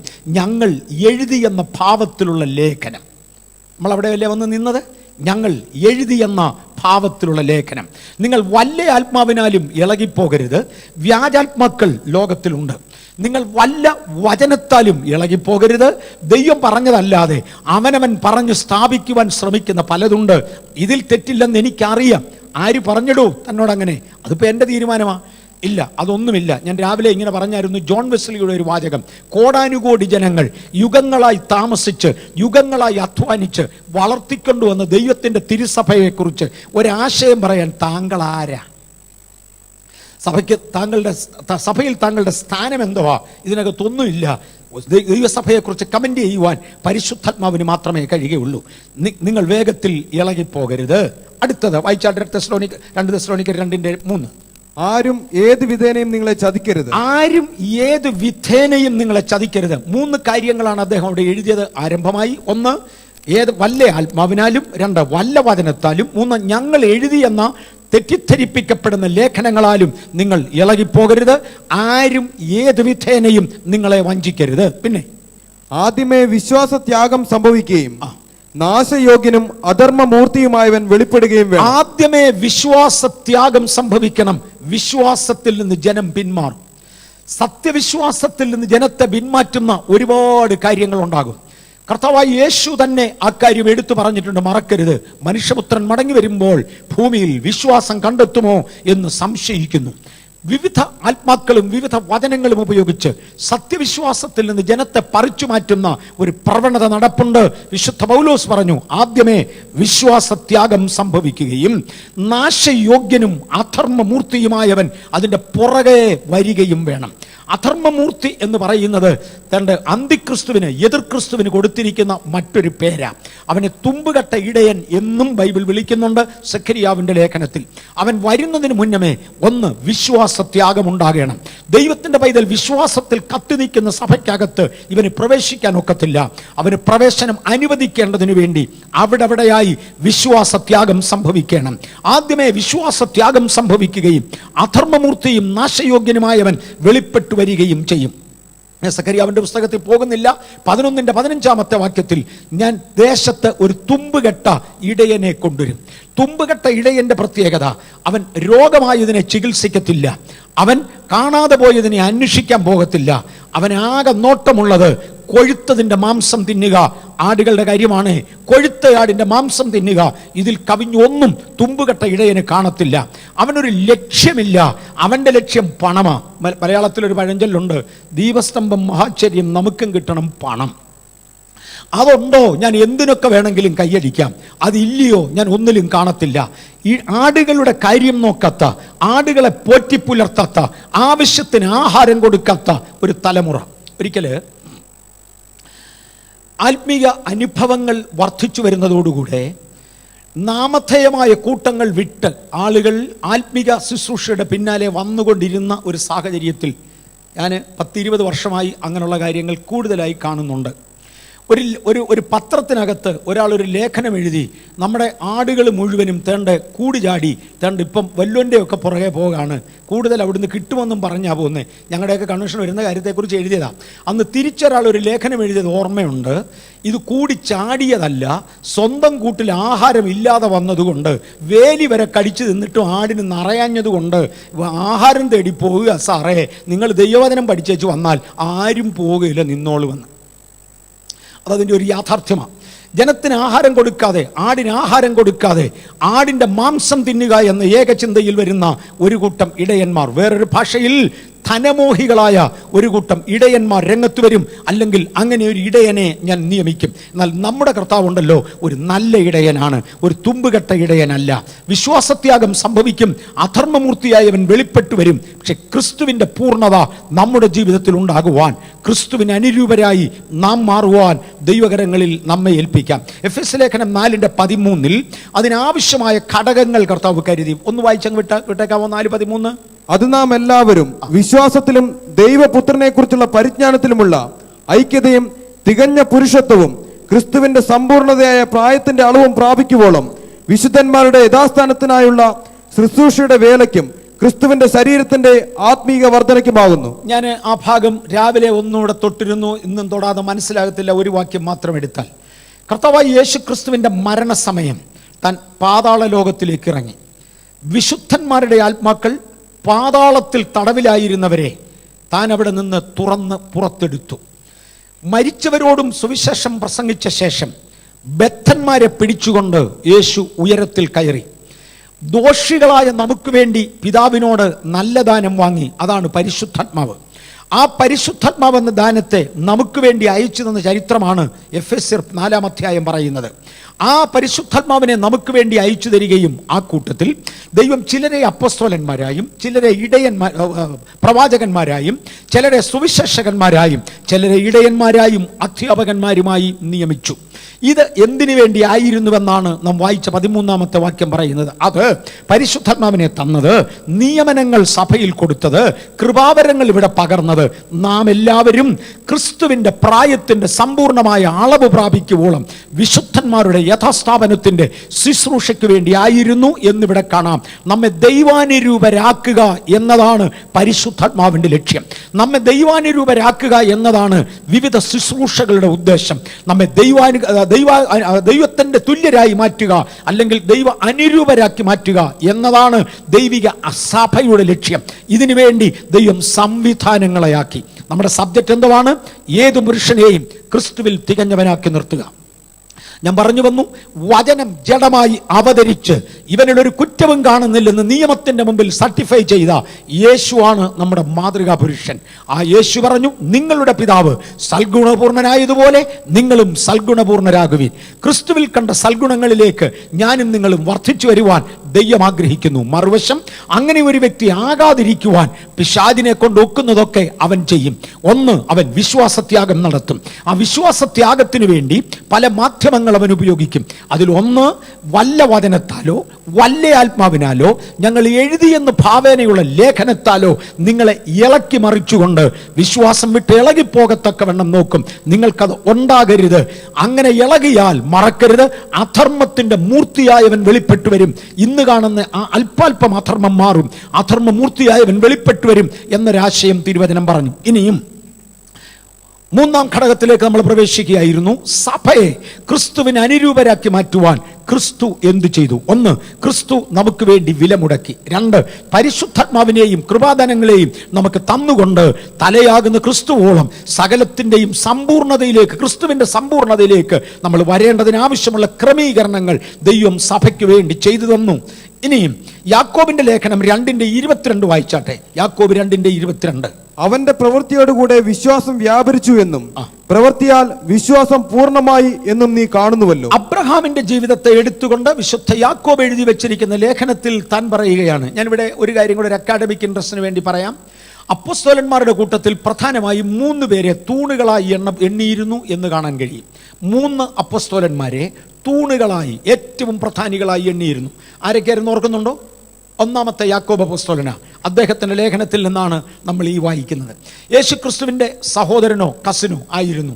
സഹോദരനെന്ന് വേദപുസ്തകം പറയുന്നു.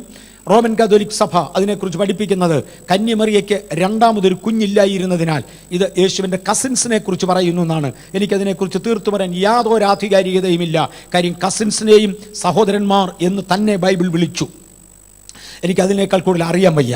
2 യേശുവിൻ്റെ സഹോദരനായിരുന്ന യാക്കോബ്, കസിൻ പോലും കസിനെങ്കിൽ കസിൻ, ഓൺ ബ്രദർ എങ്കിൽ ഓൺ ബ്രദർ, യേശുവിൻ്റെ സഹോദരനായിരുന്ന യാക്കോബ് സ്നേഹത്തിൻ്റെ അപ്പോസ്തലൻ എന്ന് വിളിക്കപ്പെടുകയും ക്രിസ്തുവിൻ്റെ മാറുവോട് ചേർന്ന് ചാരിയിരിക്കുകയും ചെയ്ത യോഹന്നാൻ അപ്പോസ്തലൻ. 3, ഈ പാറമേൽ ഞാൻ എൻ്റെ സഭയെ പണിയുമെന്ന് പറയുമാറ് യേശുവിനെ കുറിച്ചൊരു ദർശനം ഏറ്റെടുത്ത പത്രോസ്. ഈ 3 പേരെ തൂണുകളായി എണ്ണിയിരുന്നു. കാലത്തിൻ്റെ പോക്കിൽ പൗലോസ് അപ്പോസ്തലനെ അതിശ്രേഷ്ഠതയുള്ള അപ്പോസ്തലനായി പരിശുദ്ധാത്മാവ് അഭിഷേകം ചെയ്യുകയും താന് രംഗപ്രവേശനം ചെയ്യുകയും ചെയ്തു. ആരംഭത്തിങ്കൽ 3 അപ്പോസ്തലന്മാരായിരുന്നു സഭയുടെ കാതലായി തൂണുകളായി എണ്ണപ്പെട്ടിരുന്നതെങ്കിലും കാലത്തിൻ്റെ പോക്കിൽ ഏറ്റവും ശ്രേഷ്ഠന്മാരായ അപ്പോസ്തലന്മാരായി പൗലോസും പത്രോസും 2 പേരാണ് രംഗപ്രവേശനം ചെയ്തത്. ഇതിൽ വിശുദ്ധ പൗലോസിലൂടെ പരിശുദ്ധാത്മാവ് എഴുതുന്ന ഭാഗങ്ങൾ നാം ചിന്തിച്ചുകൊണ്ടിരിക്കുകയാണ്. യാക്കോബ് പറയുന്ന ആശയങ്ങൾ നാം ശ്രദ്ധിക്കുകയുമാണ്. പൗലോസ് എഴുതി വെച്ചു, അബ്രഹാം നീതീകരിക്കപ്പെട്ടത് വിശ്വാസത്താലാ. അങ്ങനെയാണല്ലോ പറയുന്നത്. അബ്രഹാം വിശ്വാസത്താൽ നീതീകരിക്കപ്പെട്ടു. അത് പൗലോസിന്റെ പ്രയോഗമാണ്. തേണ്ട യാക്കോബ് അപ്പോസ്തലൻ അതിനോട് കോംപ്ലിമെന്റ് ചെയ്യുകയാണ്. ആ വിശ്വാസം ദൈവം അംഗീകരിച്ചത് അത് പ്രവൃത്തിയിൽ വന്നപ്പോഴാ. പ്രവൃത്തിയില്ലാത്ത വിശ്വാസം നിർജീവമാകയാൽ പ്രവൃത്തിയും വിശ്വാസവും ഒരുമിച്ചേ പോകുകയുള്ളൂ എന്ന് പറയുകയാണ്. നമ്മുടെ കർത്താവായ യേശു തന്നെ പറഞ്ഞു, അനാഥനെയും വിധവയെയും അവരുടെ ദുഃഖത്തിൽ പോയി കാണുകയും അവർക്ക് വേണ്ട സഹായം ചെയ്യുകയും, പൗലോസ് അപ്പോസ്തലന്റെ ഭാഷയിൽ അന്യന്റെ പാപത്തിൽ കൂട്ടാളിയാകാതെ ഒരു നല്ല ജീവിതം ചെയ്യുകയും ചെയ്യുന്നതല്ലേ ദൈവം ആഗ്രഹിക്കുന്ന പ്രവൃത്തി. ദൈവത്തിന് സ്തോത്രം. ഒന്ന്, വിശ്വാസത്തെക്കുറിച്ച് ഞാൻ പറഞ്ഞു, അതിൽ നിന്ന് നാം വീഴരുത്, വിശ്വാസത്തിന്റെ പ്രത്യേകത. രണ്ട്, പ്രവൃത്തി. എന്താണ്? ദീനകാരുണ്യ പ്രവർത്തനങ്ങൾ ഒരുമിച്ച് ചേർക്കുന്ന, അനാഥനെയും വിധവയെയും അവരവരുടെ സാഹചര്യങ്ങളിൽ, അവരവരുടെ ആവശ്യങ്ങളിൽ, ദുഃഖത്തിൽ പോയി കാണുക യേശു പറഞ്ഞു. വിശുദ്ധ പൗലോസ് പറഞ്ഞു, മറ്റൊരുത്തന്റെ പാപത്തിൽ പങ്കാളിയാകാതെ ആരെയും സഹായിക്കാം. ഞാൻ ഒരുവനെ സഹായിക്കാൻ ചെല്ലുമ്പോൾ അവന്റെ പാപത്തിൽ ഞാൻ പങ്കാളിയാകരുത്. അവന്റെ പാപത്തിൽ പങ്കാളിയാകാതെ ജീവിക്കുക. ഈ ആശയങ്ങൾ ഒരുമിച്ച് ചേർത്താൽ പ്രായോഗിക ക്രിസ്തീയ ജീവിതം കൊണ്ട് നമുക്ക് ദൈവത്തെ പ്രസാദിപ്പിക്കുവാൻ കഴിയും എന്ന ആശയത്തിലേക്ക് നമ്മൾ കടക്കും. പ്രായോഗിക ജീവിതമാണ് വിശ്വാസത്തിന് ജീവൻ പകരുന്നത്. വിശ്വസിക്കുക മാത്രം ചെയ്താൽ അതിനകത്ത് ജീവനില്ല. ജീവനുള്ള വിശ്വാസം പ്രവൃത്തിയിലൂടെ കൊണ്ടുവരുന്നതാണ്. കൊരിന്ത്യർക്കെഴുതിയ 2-ാം ലേഖനം 13-ാം അധ്യായത്തിന്റെ 11-ാമത്തെ വാക്യം ഇനിയും വായിക്കാം. അത് നമ്മൾ രാവിലെ വിശദീകരിച്ചതല്ലാത്തത് കൊണ്ട് ചെറുടെ ഗൗരവത്തിലേക്ക് പോകും. തീർച്ചയ്ക്ക് സഹോദരന്മാരെയും സന്തോഷിപ്പിൻ, യഥാസ്ഥാനപ്പെടുവിൻ, ആശ്വസിച്ചുകൊള്ളുവിൻ, ഏക മനസ്സുള്ളവരാകുവിൻ, സമാധാനത്തോടെ ഇരിപ്പിൻ. എന്നാൽ സ്നേഹത്തിന്റെയും സമാധാനത്തിന്റെയും ദൈവം നിങ്ങളോടുകൂടെ ഇരിക്കും. ഈ യഥാസ്ഥാനപ്പെടുവീൻ എന്ന പദത്തിലാണ് ഞാൻ അവിടെ എംഫസിസ് ചെയ്യാൻ പോകുന്നത്. തീർച്ചയ്ക്ക് സഹോദരന്മാരെ യഥാസ്ഥാനപ്പെടുവിൻ. എന്താണ് യഥാസ്ഥാനം? നമ്മൾ ഗലാത്യ ലേഖനത്തിൽ കണ്ടായിരുന്നു, ക്രിസ്തുവിന്റെ തലയോളം നമ്മൾ വളരുവാൻ, നമ്മെ യഥാസ്ഥാനപ്പെടുത്തുവാൻ, വിശുദ്ധന്മാരുടെ യഥാസ്ഥാപനത്തിന്റെ ശുശ്രൂഷയ്ക്കാണ് പരിശുദ്ധാത്മാവിനെ അയച്ചത്. ഇവിടെ രണ്ടിടത്ത് ഉപയോഗിക്കുന്ന ഒരു പദമാണ് യഥാസ്ഥാപനം. യഥാസ്ഥാപനം എന്നാൽ എന്ത്? ദൈവം ആദമിനെ സൃഷ്ടിച്ചാക്കുമ്പോൾ തന്നെ കുറിച്ച് പിതാവാം ദൈവത്തിനൊരു കാഴ്ചപ്പാടുണ്ടായിരുന്നു. സഭയെ ദൈവം ഈ ഭൂമിയിൽ സ്ഥാപിക്കുമ്പോൾ സഭയെക്കുറിച്ച് ദൈവത്തിനൊരു കാഴ്ചപ്പാടുണ്ട്. ഇന്നതുപോലെ ആയിരിക്കണം. ഞാൻ വിവാഹം കഴിക്കുന്നതിന് മുന്നമേ എൻ്റെ ഭാര്യയെക്കുറിച്ചും കുടുംബജീവിതത്തെക്കുറിച്ചും എനിക്കൊരു കാഴ്ചപ്പാടുണ്ടായിരുന്നു. ഇന്ന രീതിയിൽ വളരണം. എൻ്റെ കുഞ്ഞുങ്ങൾ വളർന്നു വരുന്ന പ്രായത്തിൽ എനിക്കൊരു കാഴ്ചപ്പാടുണ്ടായിരുന്നു, അവരെ ഇന്ന രൂപത്തിൽ കൊണ്ടുവരണം. ഒരു ഫാക്ടറി സ്റ്റാർട്ട് ചെയ്യുന്ന ആളിന് ഒരു കാഴ്ചപ്പാടുണ്ട്, ഇന്ന ഇന്ന സാധനങ്ങൾ ഇതിനകത്തൊന്നുണ്ടാകണം. ഇതുപോലെ എന്നെയും നിങ്ങളെയും രക്ഷിച്ചപ്പോൾ എൻ്റെ യേശുവിനൊരു കാഴ്ചപ്പാടുണ്ടായിരുന്നു, ഇവളെ ഇന്ന സ്ഥാനത്തെത്തണം, എത്തിക്കണം. മനസ്സിലാകുന്നുണ്ടോ? സഹോദരന്മാരെ, യഥാസ്ഥാനപ്പെടുവേൻ. നിങ്ങളെ സഹായിക്കാൻ പരിശുദ്ധാത്മാവുണ്ട്.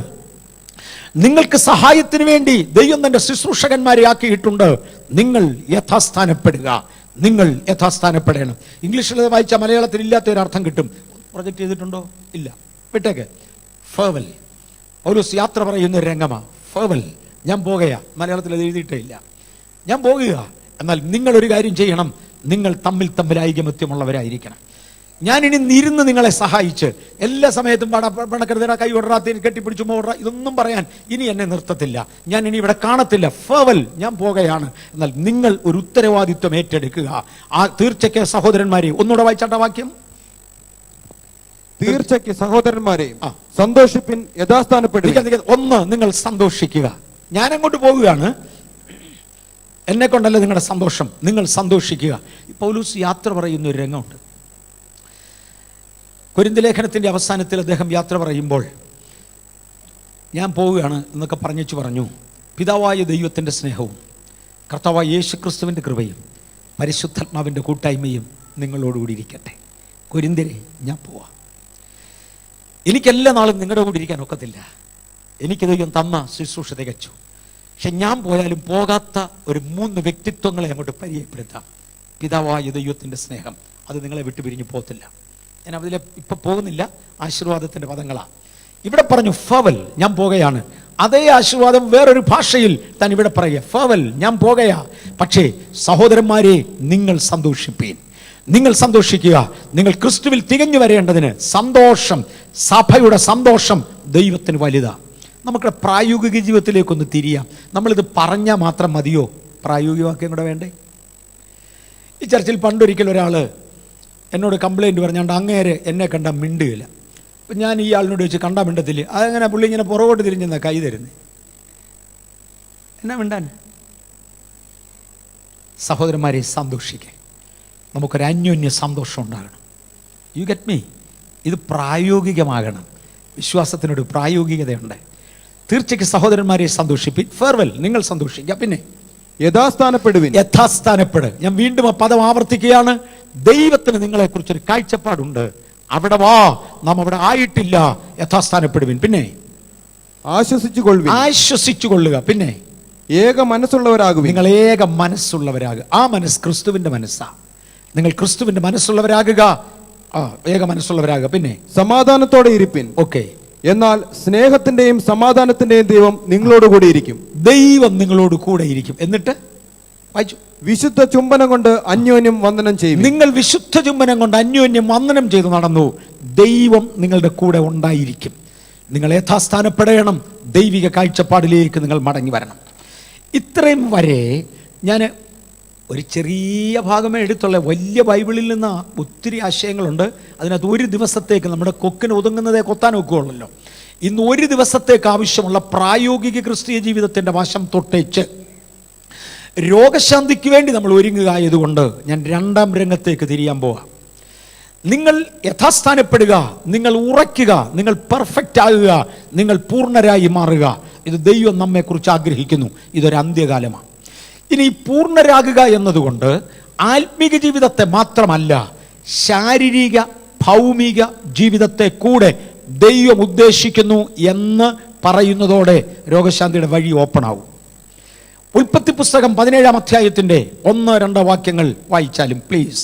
അബ്രാമിന് 99 വയസ്സായപ്പോൾ യഹോവ അബ്രാമിന് പ്രത്യക്ഷനായി അവനോട്, ഞാൻ സർവശക്തിയുള്ള ദൈവമാകുന്നു, നീ എന്റെ മുമ്പാകെ നടന്ന് നിഷ്കളങ്കനായിരിക്കുക. നീ എന്റെ മുൻപാകെ നടന്ന് നിഷ്കളങ്കനായിരിക്കുക എന്ന മലയാള തർജ്ജിമ തെറ്റിപ്പോയി.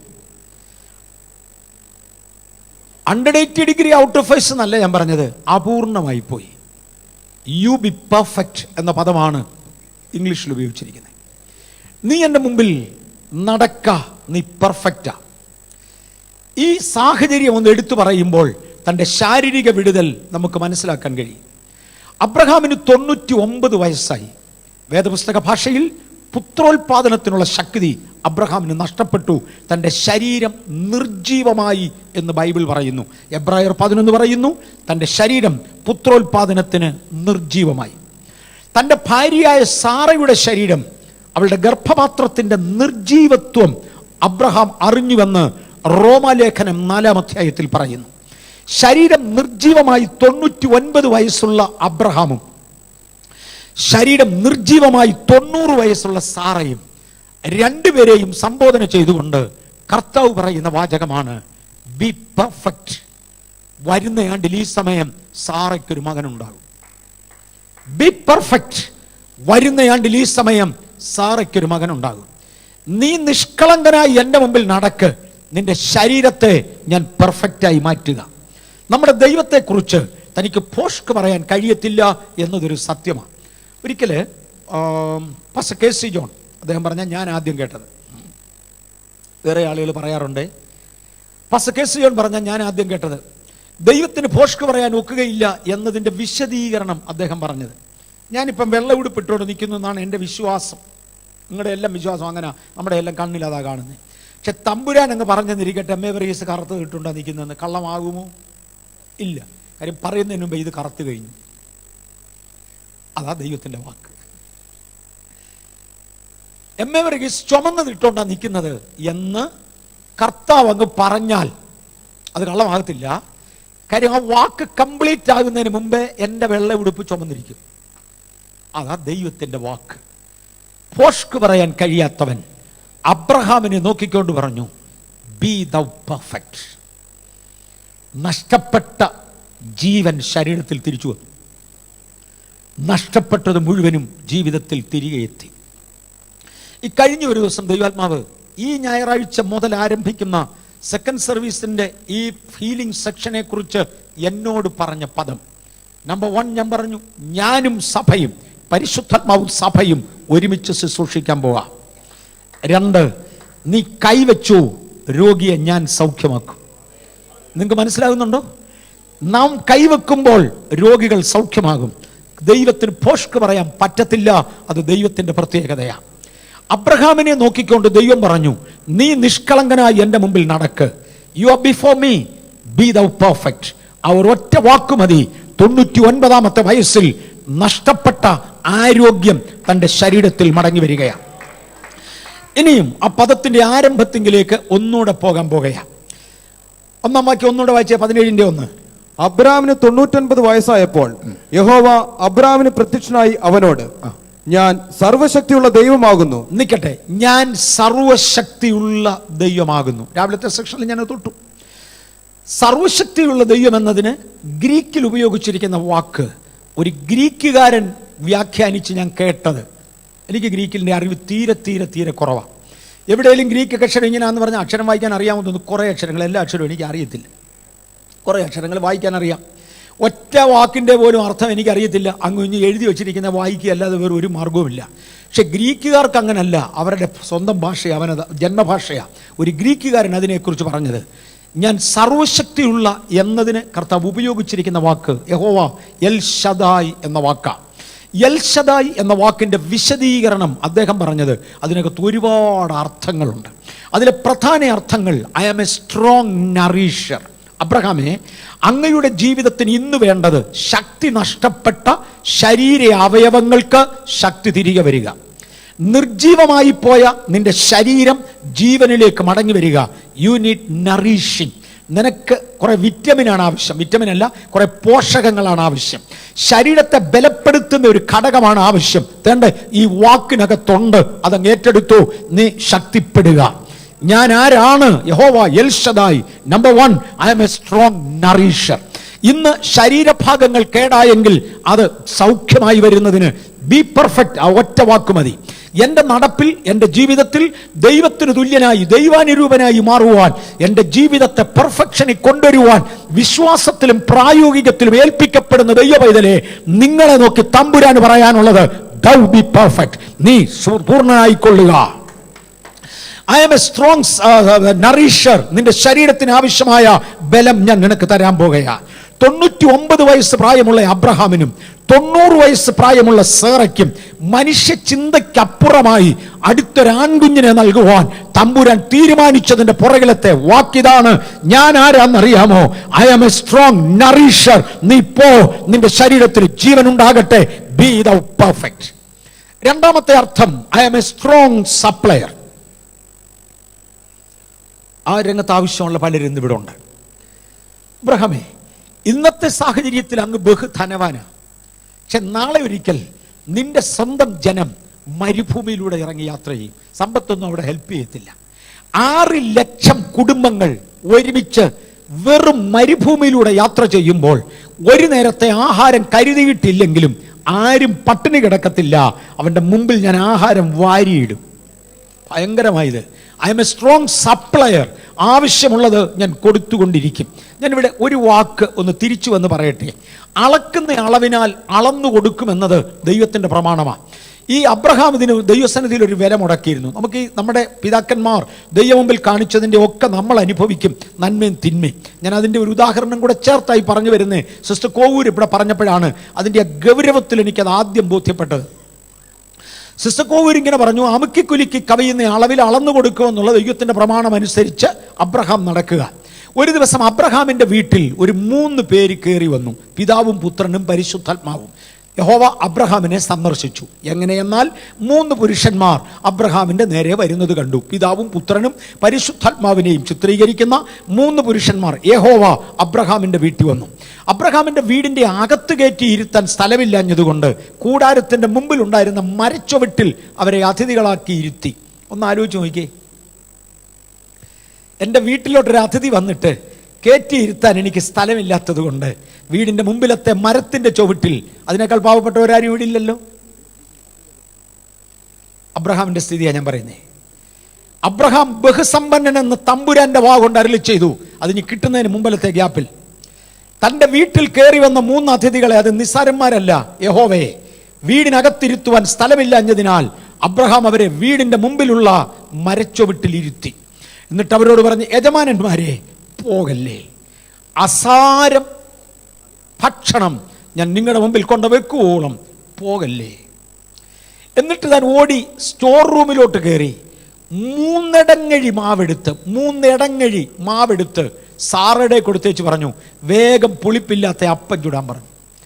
എന്നിട്ട് തൻ്റെ ആട്ടിൻകൂട്ടത്തിലോട്ട് കയറി, മൃഗശാലയിലോട്ട് കയറി, കൂട്ടത്തിലേക്കും കൊഴുത്ത ഒരു പശുക്കിടാവിനെ പിടിച്ചാറത്തു. 3 പേരെ കൊണ്ട് ഒരു പശുക്കിടാവിൻ്റെ ഇറച്ചി തിന്നു തീർക്കാൻ ഒക്കത്തില്ല. മുഴുവനും പാകം ചെയ്ത് അവരുടെ മുമ്പിൽ കൊണ്ടുവച്ചു. യജമാനന്മാരെ പോകൻ. അപ്പം ഒരിടങ്ങഴിയേ ഉള്ള ഒരാൾക്ക്, ഒരിടങ്ങഴി മാവിൻ്റെ അപ്പം, ഇറച്ചിയോ തിന്നു തീർക്കാൻ വയ്യാത്ത പോലെ ഉണ്ട്. ഇദ്ദേഹത്തിൻ്റെ മക്കളായി, കൊച്ചുമക്കളും കൊച്ചു മക്കളുമായി മരുഭൂമി കൂടെ 6 ലക്ഷം ജനം, കുടുംബങ്ങൾ ഒരുമിച്ച് യാത്ര ചെയ്യുമ്പോൾ തമ്പുരാൻ പറഞ്ഞു, ഞാൻ വേണ്ട കുറെ അപ്പം തരാൻ പോകാം, ആളൊന്നിന് ഒരിടങ്ങഴി വീതം പെറുക്കിക്കോണം. ഈ അളവിലാ അബ്രഹാം പണ്ട് തന്നേ. അളക്കുന്ന അളവിനാൽ തിരിച്ചളക്കും. നിങ്ങളുടെ അപ്പൂപ്പനായ അബ്രഹാം വില കൊടുക്കുവാൻ കഴിയുന്ന കാലത്ത് എനിക്ക് തന്നത് ആളൊന്നിന് ഒരിടങ്ങഴി മാവാ. ഇപ്പോൾ നിങ്ങളും ആളൊന്നിന് ഒരിടങ്ങഴി വീതം പെറുക്കിക്കോ. 2, ഇറച്ചി അന്ന് തന്നത് തിന്നു തീർക്കാൻ വയ്യാത്തിടത്തോളമായിരുന്നു. ഞാൻ ഇപ്പം നിങ്ങൾക്ക് ഇറച്ചി തരാം. കാടപ്പക്ഷികൾ തേണ്ട വന്നു കൂടുന്നു, പിടിക്കാവുന്നിടത്തോളം പിടിച്ചു. അളക്കുന്ന അളവിൽ തിരികെ അളക്കുന്ന ദൈവം. മടങ്ങി വരട്ടെ. അബ്രഹാമേ, അങ്ങയുടെ ശരീരത്തിന്റെ നിർജീവത്വം ഞാൻ കണ്ടു. But I command U, B thou perfect. നീ പൂർണ്ണനായി മാറുക. നിന്റെ ശരീരത്തെ ഞാൻ പൂർണ്ണനാക്കാൻ പോകുകയാ. 2, നിന്റെ ജനത്തിന് ധാരാളം കൊടുക്കുവാൻ. ഒത്തിരി പിള്ളേരുണ്ടായാലും എന്തോ ചെയ്യുമെന്ന് പേടിക്കണ്ട. I am a strong supplier. I am a strong supplier. ഞാൻ ഇവർക്ക് എല്ലാവർക്കും ആവശ്യമുള്ളത് കൊടുക്കാൻ പോകുകയാ. I am a strong nourisher. ഞാൻ ധാരാളം ബലപ്പെടുത്തുന്ന ദൈവമാ. 2, ഞാൻ ധാരാളം തരുന്ന ദൈവമാ. കൊടുക്കുവാൻ എൻ്റെ കയ്യിലുണ്ട്. 3, ഐ ആം എ സ്ട്രോങ് സാറ്റിസ്ഫയർ. ഞാൻ ധാരാളം തൃപ്തീകരിക്കുന്ന ദൈവമാ. നിന്റെ വീട്ടിൽ തന്നെ നേരത്തെ ഒരു കുഞ്ഞുണ്ടായല്ലോ, ഇസ്മായിൽ. വല്ല സ്വസ്ഥതയുമുണ്ടോ അവൻ ഉണ്ടായ ശേഷം? ഇല്ല. ഈ കൊച്ചുണ്ടായത് മുതൽ ഒരു സ്വസ്ഥതയുമില്ല. ഇവന് ഒരു ശാപയോഗ്യനാണ്. ഇവൻ ഒരു പരിഹാസിയാണ്. ഇവൻ പറഞ്ഞാൽ കേൾക്കുന്നതല്ല. ഇവനെ കൊണ്ട് പൊറുതി മുട്ടി. എന്നാൽ അബ്രഹാമേ, ഞാൻ നിനക്കൊരു സന്തതിയെ തരികയാ. You will be satisfied. നിന്റെ അടിമുടി നിനക്ക് സ്വൈര്യമായിട്ട് അവനെ വിശ്വസിക്കാൻ നിനക്ക് I am a strong satisfier. ഇന്ന് പകൽ ഈ 3 മണ്ഡലങ്ങൾ എങ്കിലും ഞാൻ നിങ്ങളുടെ മുമ്പിലോട്ട് വെക്കാൻ പോകുകയാണ്. ഒരൊറ്റ പദമാ തമ്പുരാൻ പറഞ്ഞത്. ഈ 3 പ്രത്യേകതകൾ ഇല്ല, ഇതിനേക്കാൾ കൂടുതൽ അർത്ഥങ്ങളുണ്ട് ആ വാക്കിന്. സന്തോഷിപ്പിക്കുന്നവൻ, പ്രസാദിപ്പിക്കുന്നവൻ, ആശ്വസിപ്പിക്കുന്നവൻ എന്നിങ്ങനെ ഒത്തിരി അർത്ഥമുണ്ട്. ഒരുപാട് നന്മകളുടെ സമാഹാരം. ഞാൻ തരാൻ കഴിയുന്നവനാണ്. എനിക്ക് തരാൻ കഴിയുന്നയാളാ. ഞാൻ നിനക്ക് തരാൻ തീരുമാനിച്ചു. ഞാൻ ആരാന്ന് ആദ്യം പറയാം. നിത്യതയിലെ ധനാഢ്യൻ അവിടെ നിന്ന് പ്രഖ്യാപിച്ചു, യഹോവ എൽ ശദായ. ഞാൻ സർവശക്തിയുള്ള ദൈവമാണ്. നീ ബി പെർഫെക്റ്റ്. നീ സ്വതന്ത്രനാകുക, നീ പൂർണ്ണനാകുക. ഇന്ന് പകൽ ഈ ആശയം അകത്തോട്ട് കയറി തുടങ്ങുമ്പോൾ തന്നെ പല മണ്ഡലങ്ങളിലും ദൈവിക വിടുതലുകൾ നടക്കും. പല മണ്ഡലങ്ങളിലും ദൈവിക വിടുതലുകൾ നടക്കും. സാർമാരെ, ആ എണ്ണ എവിടെ ഇരിപ്പുണ്ട്? അത് ഇങ്ങോട്ട് ഞാൻ നേക്കാം. ഇതിന്റെ പുറത്തിരിപ്പുണ്ട് എണ്ണ. ഇങ്ങോട്ട് ഞാൻ. ഇന്ന് പല മണ്ഡലങ്ങളിലും ദൈവിക വിടുതൽ നടക്കും. കഴിഞ്ഞ ദിവസം വെബ്സൈറ്റിലൂടെ എന്നെ കണ്ടുകൊണ്ടിരുന്ന ഒരാൾ പിന്നെ എന്നെ വിളിച്ചേച്ച് പറഞ്ഞു, പാസ്റ്ററെ, ഒരു അനുഭവം പറയാം. ബേഥേലിൽ എന്നെങ്കിലും എണ്ണ എടുത്തു വെച്ചെങ്കിൽ ഏതാണ്ട് നടന്നതാണ്. ഇവിടെ എന്നും നടക്കേണ്ടത് കൊണ്ട് എണ്ണ ഇവിടെ കോമൺ ആകാൻ പോകുക. ആവശ്യം പോലും ഇവിടെ ഉണ്ട്. ദൈവത്തിന് സ്തോത്രം. അദ്ദേഹം എന്നെ വിളിച്ചു പറഞ്ഞൊരു പദമാണ്, ഓരോ പ്രാവശ്യം എണ്ണ വെച്ച് പ്രാർത്ഥിക്കുമ്പോഴും എനിക്ക് ബേഥേലി വരാനൊക്കത്തില്ല. 1000കണക്കിന് കിലോമീറ്റർ സമുദ്രത്തിന്റെ മറുകരയെന്ന് വിളിക്കുക. എന്നിട്ട് പറഞ്ഞു, ഓരോ പ്രാവശ്യം എണ്ണ എടുത്തു വെക്കുമ്പോഴും ഓരോ തരത്തിലുള്ള രോഗികൾ ഇവിടെ ഉള്ളവർക്ക് വേണ്ടി ഞാൻ ഒരല്പം എണ്ണ എടുത്ത് എൻ്റെ കമ്പ്യൂട്ടറിന്റെ സ്ക്രീനിന്റെ ഫ്രണ്ടിലോട്ട് വെക്കുമായിരുന്നു. പക്ഷെ അതുകൊണ്ടും ദൈവിക വിടുതലുകൾ നടന്നു. കാര്യം ദൈവത്തിന്റെ പ്രത്യേകത, ഈ ഭൂമി തമ്പുരാനി ചെറുതാ, നമുക്കിത് വലുതാണ്. സമുദ്രത്തിന്റെ അക്കരെ, 7 കടലുകൾക്ക് അക്കരെ. ഇതൊക്കെ പറഞ്ഞാൽ അൺഇമാജിനബിളാ. എന്റെ ദൈവത്തിന്റെ മുമ്പിൽ ഇത് ഏതുമില്ലാത്തതിനാൽ കരയിൽ നിന്ന് കരയിലേക്കും കോണ്ടിനെന്റിൽ നിന്ന് കോണ്ടിനെന്റിലേക്കും ദൈവശക്തിയുടെ വ്യാപാരമുണ്ടാകും.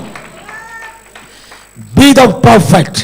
ഇന്ന് പകൽ ശരീരങ്ങളുടെ ശക്തി മടങ്ങി വരേണ്ടതിന് വേണ്ടി, നഷ്ടപ്പെട്ട ശരീര അവയവങ്ങൾ തിരികെ പ്രവർത്തനത്തിൽ വരേണ്ടതിന് വേണ്ടി, അപ്പിറ്റൈസ് ബി ഇന്ന് അനുഭവിക്കുന്ന, സി അനുഭവിക്കുന്ന ചിലതിനെ ഇന്ന് പകൽ സ്വർഗം സൗഖ്യമാക്കുന്ന ഒരു പകലാണെന്ന് പരിശുദ്ധാത്മാവിൽ ഞാൻ വിളിച്ചു പറയുന്നു. ഞാൻ കൈവക്കും. യേശുവിന്റെ നാമത്തിൽ വിടുതല നടക്കുമെന്ന്. ഹല്ലേലൂയ. It's something serious. വളരെ സീരിയസ് ആയ രോഗമാണ്. ഒരു അനുഭവം കൂടെ പറഞ്ഞേക്കാം. ഈ ചർച്ചിൽ പണ്ടൊരിക്കൽ ഒരു കൊച്ചൻ വന്നു. അപ്പിറ്റൈസ് ബി. എനിക്ക് ഇതിന്റെ കറക്റ്റ് സ്പെല്ലിംഗ് ഒന്നും അറിയാൻ വയ്യ. I'm not a medical doctor, not a man in the medical line. എനിക്കറിയാവുന്ന ഭാഷയെ പറയുക, കൂടുതൽ അറിയാവുന്നവർ അല്ലെ ശരിക്കറിയാവുന്നവർ അത് നല്ലതായിട്ട് മനസ്സിലാക്കിക്കൂ. ഈ രോഗം വന്നു കഴിഞ്ഞാൽ ഡോക്ടേഴ്സ് അവനെ അഡ്വൈസ് ചെയ്തു, നീ ഒരു വീട്ടിൽ താമസിച്ചാൽ നിന്നെ കടിച്ച കൊതുക് വേറൊരാളിനെ കടിച്ചാൽ ആളിന് രോഗം പകരും. നീ വെള്ളം കുടിച്ച ഗ്ലാസ്സിനകത്ത് വേറൊരാൾ വെള്ളം കുടിച്ചാൽ അവന് രോഗം പകരും. നീ ഭക്ഷണം കഴിച്ച പ്ലേറ്റിനകത്ത് വേറൊരാൾ ഭക്ഷണം കഴിച്ചാൽ അവന് രോഗം പകരും. കഴിഞ്ഞ ദിവസം ഒരാൾ എൻ്റെ വീട്ടിൽ വന്നു. വളരെ സന്തോഷത്തോടെ പ്രാർത്ഥനയ്ക്ക് വേണ്ടി വന്നതാ. I love that person. ആളിനൊരു ചായ കൊടുക്കാൻ എൻ്റെ ഭാര്യ തീരുമാനിച്ചു. ചായ കൊണ്ട് കൊടുത്തു. പരിശുദ്ധാത്മാവ് എന്നോട് പറഞ്ഞു, അവൻ കുടിച്ച കപ്പിൽ നിന്ന് ഇനി ആരും കുടിക്കരുത്, രോഗം പകരും. നിങ്ങൾക്ക് മനസ്സിലാകുന്നുണ്ടോ? ഞാൻ പെട്ടെന്ന് എൻ്റെ ഭാര്യ അകത്തെ മുറിയിലോട്ട് വിളിച്ചു പറഞ്ഞു, കൊടുത്തത് വളരെ നല്ലത്, പക്ഷെങ്കിൽ ആ കപ്പങ്ങ് കളഞ്ഞേക്കണം. എന്നോട് ചെന്നാ പറ്റി. ഞാൻ പറഞ്ഞു, ഇതാ പറ്റിയത്, ഇനിയും പറ്റാൻ വേറൊന്നുമില്ല, ഇത് കുടിച്ചാൽ എടുത്താൽ ഇനിയും പറ്റാൻ ബാക്കിയൊന്നുമില്ല. കൊടുത്തത് വളരെ നല്ലത്, ഷെയ്ക്ക് ഹാൻഡ് കൊടുത്തേ പിരിയത്തുള്ളൂ, വേണമെങ്കിൽ കെട്ടിപ്പിടിച്ച് ഉമ്മ കൊടുക്കാം, പക്ഷേ ആ കപ്പിനെ ആർക്കും ഉപയോഗിക്കേണ്ട, ഡിസ്പോസ് ചെയ്ത് കഴിഞ്ഞത്, ഇനി അത് കളയാനേ കൊള്ളൂ. ഇതായിരുന്നു അദ്ദേഹത്തിൻ്റെ സ്ഥിതി. അവനെ താമസിപ്പിച്ചിരുന്ന വീട്ടുകാർ ഒന്ന് മാറിക്കൊടുക്കണമെന്ന് ആവശ്യപ്പെട്ടു. പോകാൻ ഒരിടമില്ല. ഒരു സെക്കൻഡ് വീക്കിൽ നമ്മുടെ ഒരു ഉപവാസ പ്രാർത്ഥനയ്ക്ക് വന്നു കയറി. ഞാൻ പറഞ്ഞു, മോൻ കയറി ഇരി, സൗഖ്യമായി പോക്കോ. നിങ്ങൾക്ക് മനസ്സിലാകുന്നുണ്ടോ? ബ്ലഡ് കോമ്പസിഷൻ ചേഞ്ച് ചെയ്യാൻ സർവശക്തന് കഴിയാതിരിക്കുമോ? Who is he? യഹോവ El ശദായ്. I am a strong supplier, nourisher. പുതിയതായി സൃഷ്ടിക്കുവാൻ കഴിയുന്നവൻ. ദൈവത്തിന് സ്തോത്രം. അന്നത്തെ പ്രാർത്ഥന കഴിഞ്ഞു. ഞാൻ പറഞ്ഞു, പോയി റീചെക്ട്. രാമയ്യ മെഡിക്കൽ കോളേജിലാ അവനെ രോഗിയായി ഡിക്ലെയർ ചെയ്തത്. പിറ്റേ ദിവസം പിന്നെ അവിടെ തന്നെ കയറി ചെന്നു, അതേ ലാബിൽ ചെക്ക് ചെയ്തു, hepatitis C negative. It took less than 8 hours അവനെ ചേഞ്ച് ചെയ്യാൻ. എൻ്റെ ദൈവം ആരാ? അബ്രഹാമേ, നീ എന്നെ ആരായി കണക്കാക്കി? നീ എന്നെ ആരായി കണക്കാക്കി? You walk upright and B thou perfect. നീ എൻ്റെ മുമ്പിൽ ചൊവ്വ നട, ഞാൻ നിന്നെ പൂർണ്ണതയിലേക്ക് നയിക്കാൻ പോകുകയാ. ഇന്ന് പകൽ അപൂർണമായ ചിലതിനെ തമ്പുരാൻ പൂർണ്ണതയിലേക്ക് മാറ്റട്ടെ. ശരീരങ്ങളുടെ മേലെ ദൈവശക്തി ഇന്ന് പകൽ വ്യാപരിക്കട്ടെ. ഒരു ദൈവിക രോഗശാന്തി കോണ്ടിനെന്റ് യേശുവിന്റെ അധികാരത്തിൽ ഇന്ന് ദൈവിക രോഗശാന്തി വ്യാപരിക്കും.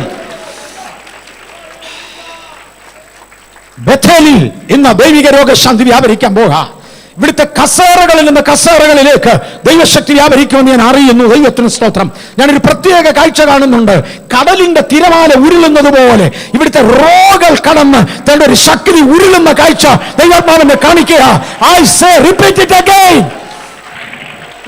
Oh God, കർത്താവേ നന്ദി. അങ്ങ് സഭയോട് ചേർന്ന് ശുശ്രൂഷിക്കുന്ന ഈ നിമിഷങ്ങൾക്കായി അടിയങ്ങൾ അങ്ങേ വാഴ്ത്തുകയാണ്. ശക്തിയേറിയ രോഗശാന്തി, ക്യാൻസറിന്റെ അണുക്കള്, ട്യൂമറിന്റെ അണുക്കള്, ടിബിയുടെ അണുക്കള്, ഹെപ്പറ്റൈറ്റിസ് ബി സിയുടെ അണുക്കള് യേശുവിന്റെ നാമത്തിൽ നിർവീര്യമാകാം.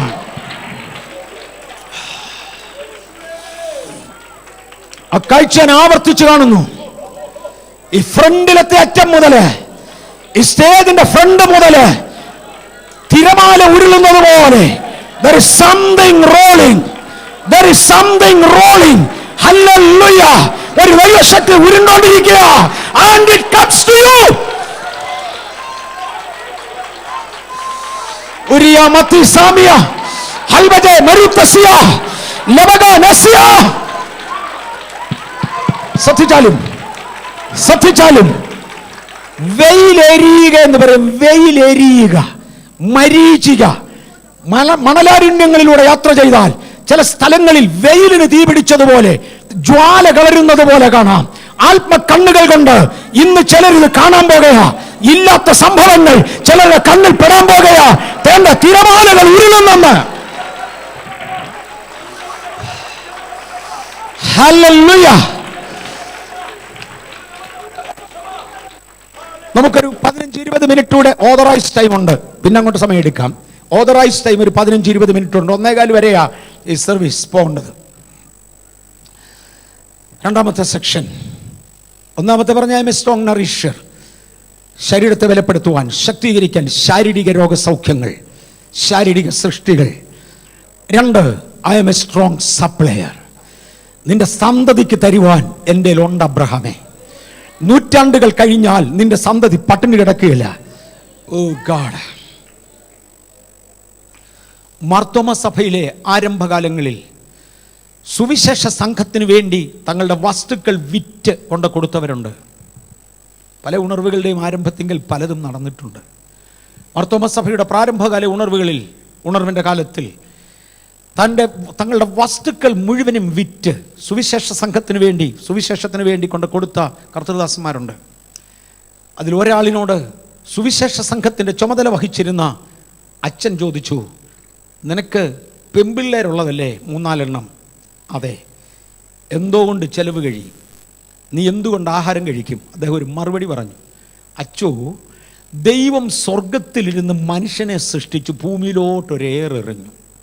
അപ്പം താഴെ ഒരു കുറ്റിക്കാട് വെട്ടിയതിൻ്റെ ഒരു കുറ്റി നിന്നു, അതേ കൊണ്ട് ഈ വാ കീറിയതാ കേട്ടോ. ദൈവം പണ്ട് എന്നെ സ്വർഗത്തിൽ സൃഷ്ടിച്ച് ഭൂമിയിലോട്ട് എറിഞ്ഞപ്പോൾ താഴെ നിന്ന് ഒരു കുറ്റിയെ കൊണ്ട് കീറിയതാ ഈ വാ കേട്ടോ. ചോദിച്ചാൽ അതിനടാ പറഞ്ഞേ, അങ്ങനെ ആ അച്ഛന് തോന്നുന്നുണ്ടോ? അല്ല. എന്നാൽ ദൈവം കീറിയതാണെങ്കിൽ ദൈവം തരും. ഇത് കുറ്റി കൊണ്ട് കീറിയതല്ല. മനുഷ്യൻ്റെ വിശ്വാസം.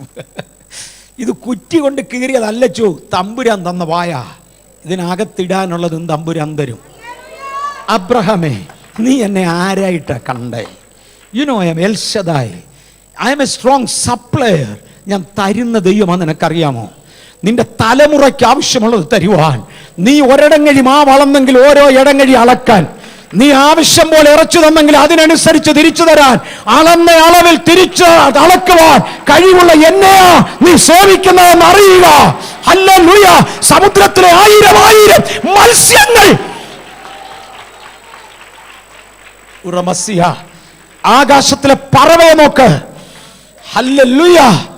അവയ്ക്ക് കൊടുക്കുന്നവൻ നിനക്ക് തരുവാൻ കഴിവില്ലേ? നീ വയലിലെ താമരയെ നോക്ക്. ശലോമോൻ പോലും തന്റെ സകല മഹത്വത്തിലും അവയിൽ ഒന്നിനോളം അണിഞ്ഞിരുന്നില്ലെന്ന് ഞാൻ നിങ്ങളോട് പറയുന്നു. ഇന്ന് പകൽ നിത്യനായ ദൈവം,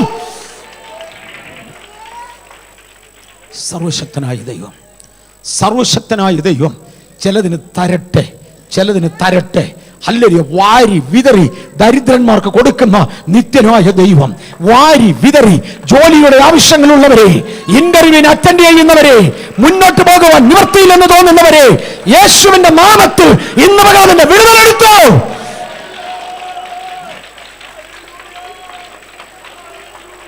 ഹോവാ L ശദായ്. I am a strong supplier. Yes Lord, you are thou art a strong supplier, Lord. അങ്ങൊരു വലിയ സപ്ലയറാ.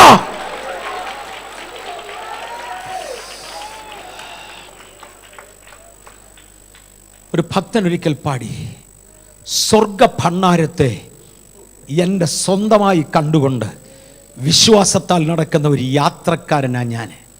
ഓരോ പാട്ടിൻ്റെയൊക്കെ അർത്ഥവും ഗൗരവവും. സ്വർഗീയ ഭണ്ഡാരത്തെ എൻ്റെ സ്വന്തമായി കണ്ടുകൊണ്ട് മരുഭൂമിയിലൂടെ നടക്കുന്ന ഒരു യാത്രക്കാരനാണ് ഞാൻ. ആ ഭണ്ഡാരത്തിൽ കുറയത്തില്ലെങ്കിൽ എൻ്റെ ആവശ്യം മുട്ടിപ്പോകത്തില്ല. ഹല്ലേലൂയ. എൻ്റെ ആവശ്യങ്ങൾക്ക് തരുവാൻ ആ ഭണ്ഡാരത്തിലുണ്ട്. ഹല്ലേലൂയ. ഐ എം യഹോവ എൽ ശദായ്. ഞാൻ ധാരാളം തരുന്നവനാ. നിന്റെ കുഞ്ഞുങ്ങൾ ആകാശത്തിലെ നക്ഷത്രങ്ങൾ പോലെയും, നിന്റെ കുഞ്ഞുങ്ങൾ കടൽക്കരയിലെ മണല് പോലെയുമാ. അതിൽ ഒരെണ്ണം പട്ടിണി കിടക്കത്തില്ല അബ്രഹാമേ, അതിലൊരെണ്ണം പട്ടിണി കിടക്കത്തില്ല. അതിലൊരെണ്ണം പട്ടിണി കിടക്കത്തില്ലെന്ന് ഞാൻ പറഞ്ഞെങ്കിൽ അതിൻ്റെ അർത്ഥം പട്ടിണി കിടന്നിട്ടില്ലെന്നല്ല, കിടന്നിട്ടുണ്ട്. ഇസ്രയേലിൻ്റെ കൊച്ചുമക്കളെ പട്ടിണിക്കിട്ട നാസറും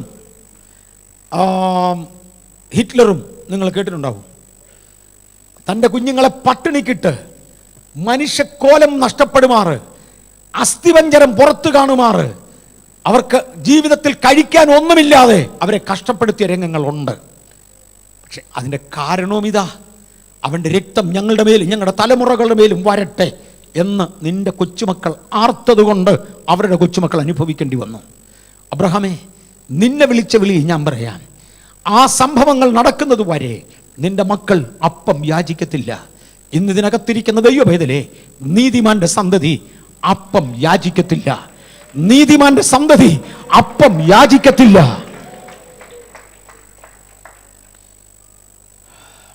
പാസ്റ്റർ പോൾ ഗോപാലകൃഷ്ണൻ എന്ന കർത്താവിൻ്റെ ദാസൻ കുവൈറ്റിലെ യുദ്ധം നടക്കുന്നതിന് തൊട്ട് മുമ്പേ കുവൈറ്റിലുണ്ടായിരുന്നു. ആവർത്തിക്കാം, കുവൈറ്റ് യുദ്ധം നടക്കുന്നതിന് തൊട്ട് മുമ്പേ പോൾ ഗോപാലകൃഷ്ണൻ കുവൈറ്റിലുണ്ടായിരുന്നു. അന്ന് മല്ലശ്ശേരി അനിയൻകുഞ്ഞ് എന്ന് പറയുന്ന കർത്താവിൻ്റെ ദാസനുണ്ടായിരുന്നു, ജോസഫ് ഡാനിയേൽ. ജോസഫ് രണ്ടുപേരും ഇവിടെ വന്നിട്ടുണ്ട്. ഒരിക്കൽ പോൾ ഗോപാലകൃഷ്ണൻ പ്രസംഗിക്കുന്ന കൂട്ടത്തിൽ അദ്ദേഹം പറഞ്ഞു, ഇവിടുത്തെ ആളുകളുടെ ഇരിപ്പും അഹങ്കാരവും ഒക്കെ കണ്ടിട്ട്, എന്ന് പറഞ്ഞാൽ കാലുമേ കാലുമൊക്കെ വെച്ചങ്ങ് ഇരിക്കുക ദൈവസന്നിധി വന്ന്, ഇവരുടെ ഇരിപ്പും അഹങ്കാരവും ഒക്കെ കണ്ടാൽ അതിൻ്റെ കാരണം ലോകത്തിലെ പവർഫുൾ കറൻസിയിലൊന്നാണ് കുവൈറ്റിലെ. ഇപ്പോൾ നമ്മൾ എക്കണോമിക് പറയാനല്ല നിൽക്കുന്നത്, പവർഫുൾ കറൻസിയിലൊന്നാണ്. ഇതേ 10 KD കയ്യിലുണ്ടെങ്കിൽ, കുവൈറ്റ് ദിനാർ കയ്യിലുണ്ടെങ്കിൽ സാമ്രാജ്യം പിടിച്ചടക്കാമെന്ന ചിന്തയിൽ കാലും വെച്ച് ദൈവസന്നിധിയിൽ ഇരിക്കുന്ന ആളുകളെ കണ്ടുകൊണ്ട് പോൾ ഗോപാലകൃഷ്ണൻ പറഞ്ഞു, ഞാൻ കൊണ്ടു നടക്കുന്ന ബൈബിൾ സത്യമാണെങ്കിൽ ഈ കാലും വെച്ച് ഇവിടെ ഇരിക്കുന്ന അപ്പച്ചന്മാർ ഈ പട്ടണത്തിൻ്റെ തെരുവിൽ ഒരു കഷണം അപ്പത്തിന് വേണ്ടി ലൈൻ നിൽക്കുമെന്ന് പറഞ്ഞു. ഒരു കഷണം അപ്പത്തിന് വേണ്ടി അവരിവിടെ ലൈൻ നിൽക്കും. പിറ്റേ വെള്ളിയാഴ്ച ജോസഫ് ഡാനിയേൽ പ്രസംഗിച്ചുകൊണ്ടിരിക്കുന്നതിന് നടുവിൽ പറഞ്ഞു, വരുന്ന വെള്ളിയാഴ്ച ഇവിടെ സഭായോഗമില്ല എന്ന് ദൈവാത്മാവ് അറിയിക്കുന്നു. എല്ലാം പ്രൈം ഓഫ് ദെയർ ഗ്ലോറി എല്ലാവരും ഇരിക്കുന്ന സമയം. അദ്ദേഹം പറഞ്ഞു, എൻ്റെ ടിക്കറ്റ് 2 ആഴ്ച കൂടെ കഴിഞ്ഞിട്ട് തിരിച്ചു വരാനുള്ളത്, എങ്ങനെങ്കിലും എൻ്റെ ടിക്കറ്റ് പ്രീപോൺ ചെയ്തു തരണം. വരുന്ന വെള്ളിയാഴ്ച ഇവിടെ സഭായോഗമില്ല എന്ന് ദൈവാത്മാവ് അറിയിക്കുന്നു. ആ ആഴ്ച യുദ്ധം ആരംഭിച്ചു. സകല കടകളും കത്തിച്ചു. ഒരു കുപ്പൂസ് ഫാക്ടറി, കുപ്പൂസ് ഉണ്ടാക്കുന്ന ഒരു ഫാക്ടറി, ബ്രെഡ് ഉണ്ടാക്കുന്ന ഒരു ഫാക്ടറി മാത്രം വർക്ക് ചെയ്തു. കുവൈറ്റിൽ മൈലുകൾ നീണ്ട ക്യൂ ആയിരുന്നു ഒരു കുപ്പൂസ് കഷണത്തിന് വേണ്ടി.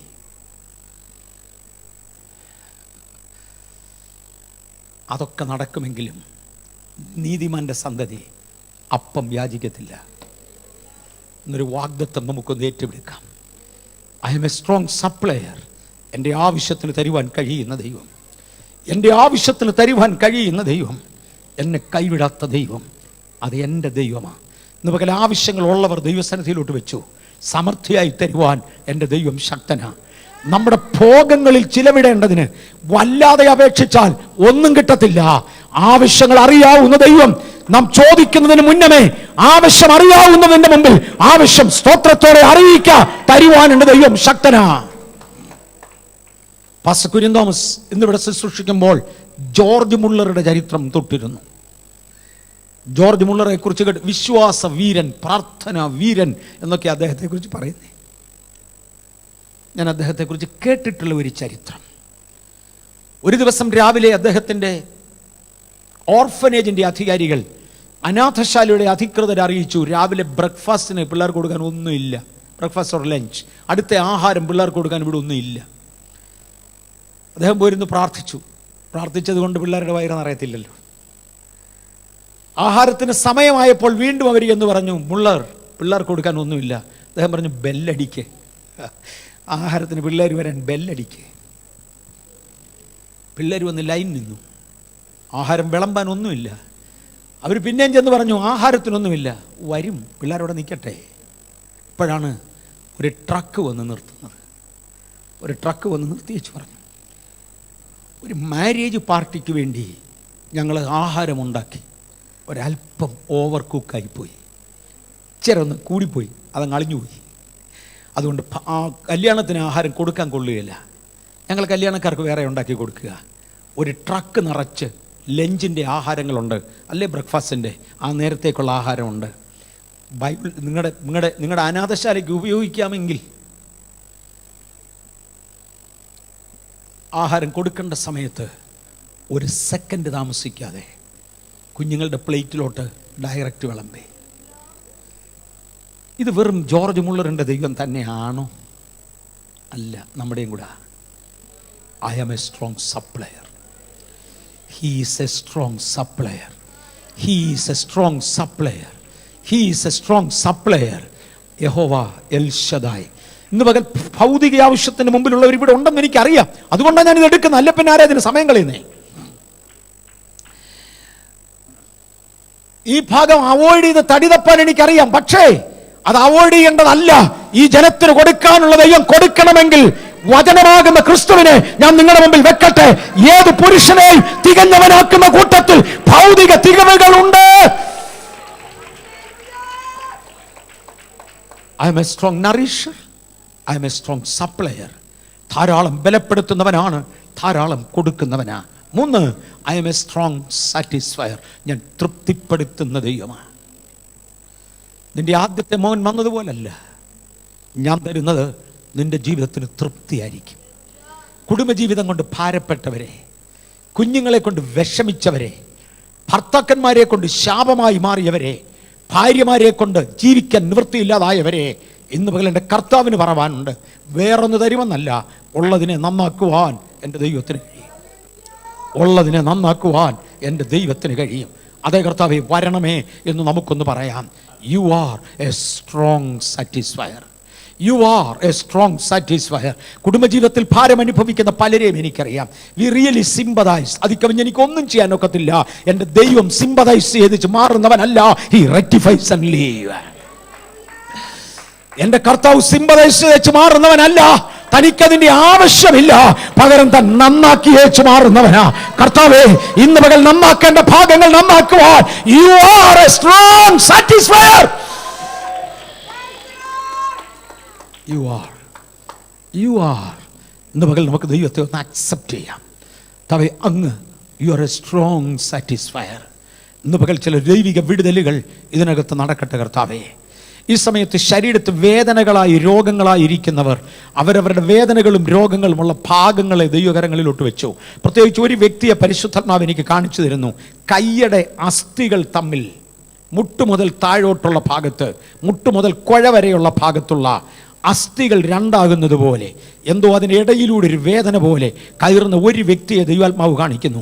അത് അസ്ഥിയുടെ വേദനയാണോ എന്ന് എനിക്കറിയത്തില്ല, നരമ്പിൻ്റെ വേദനയാണോ എന്ന് എനിക്കറിയത്തില്ല, ഐ ഡോണ്ട് നോ. പക്ഷെ ഞാൻ കാണുന്നത് ഈ രണ്ട് അസ്ഥികൾ തമ്മിൽ രണ്ടായി അകലുന്നത് പോലെ എന്തോ അതിനകത്തൊരു വേദന, ശക്തമായൊരു വേദന അനുഭവിക്കുന്ന ഒരാൾ. പരിശുദ്ധാത്മാവ് എനിക്ക് അഷ്വറൻസ് തരുന്നു, ഇവിടുന്ന് പോകുന്നതിന് മുന്നമേ സൗഖ്യമായിട്ടേ പോകത്തുള്ളൂ. പരിശുദ്ധാത്മാവ് എനിക്ക് അഷ്വറൻസ് തരുന്നു, ഇവിടുന്ന് പോകുന്നതിന് മുന്നമേ സൗഖ്യമായിട്ടേ പോകത്തുള്ളൂ. ഓ ഗോഡ്, ഹല്ലേലൂയ. എൻ്റെ കർത്താവേ, എൻ്റെ ദൈവമേ, ഇന്ന് പ്രിയപ്പെട്ടവരെ ഞാൻ ദൈവകരങ്ങളിലേക്ക് തരികയാണ്. You are something different Lord, thou are something different. ഞാൻ ആകുന്നുവെന്ന് പറഞ്ഞവനത് തെളിയിക്കുന്നതിനായി നമ്മെ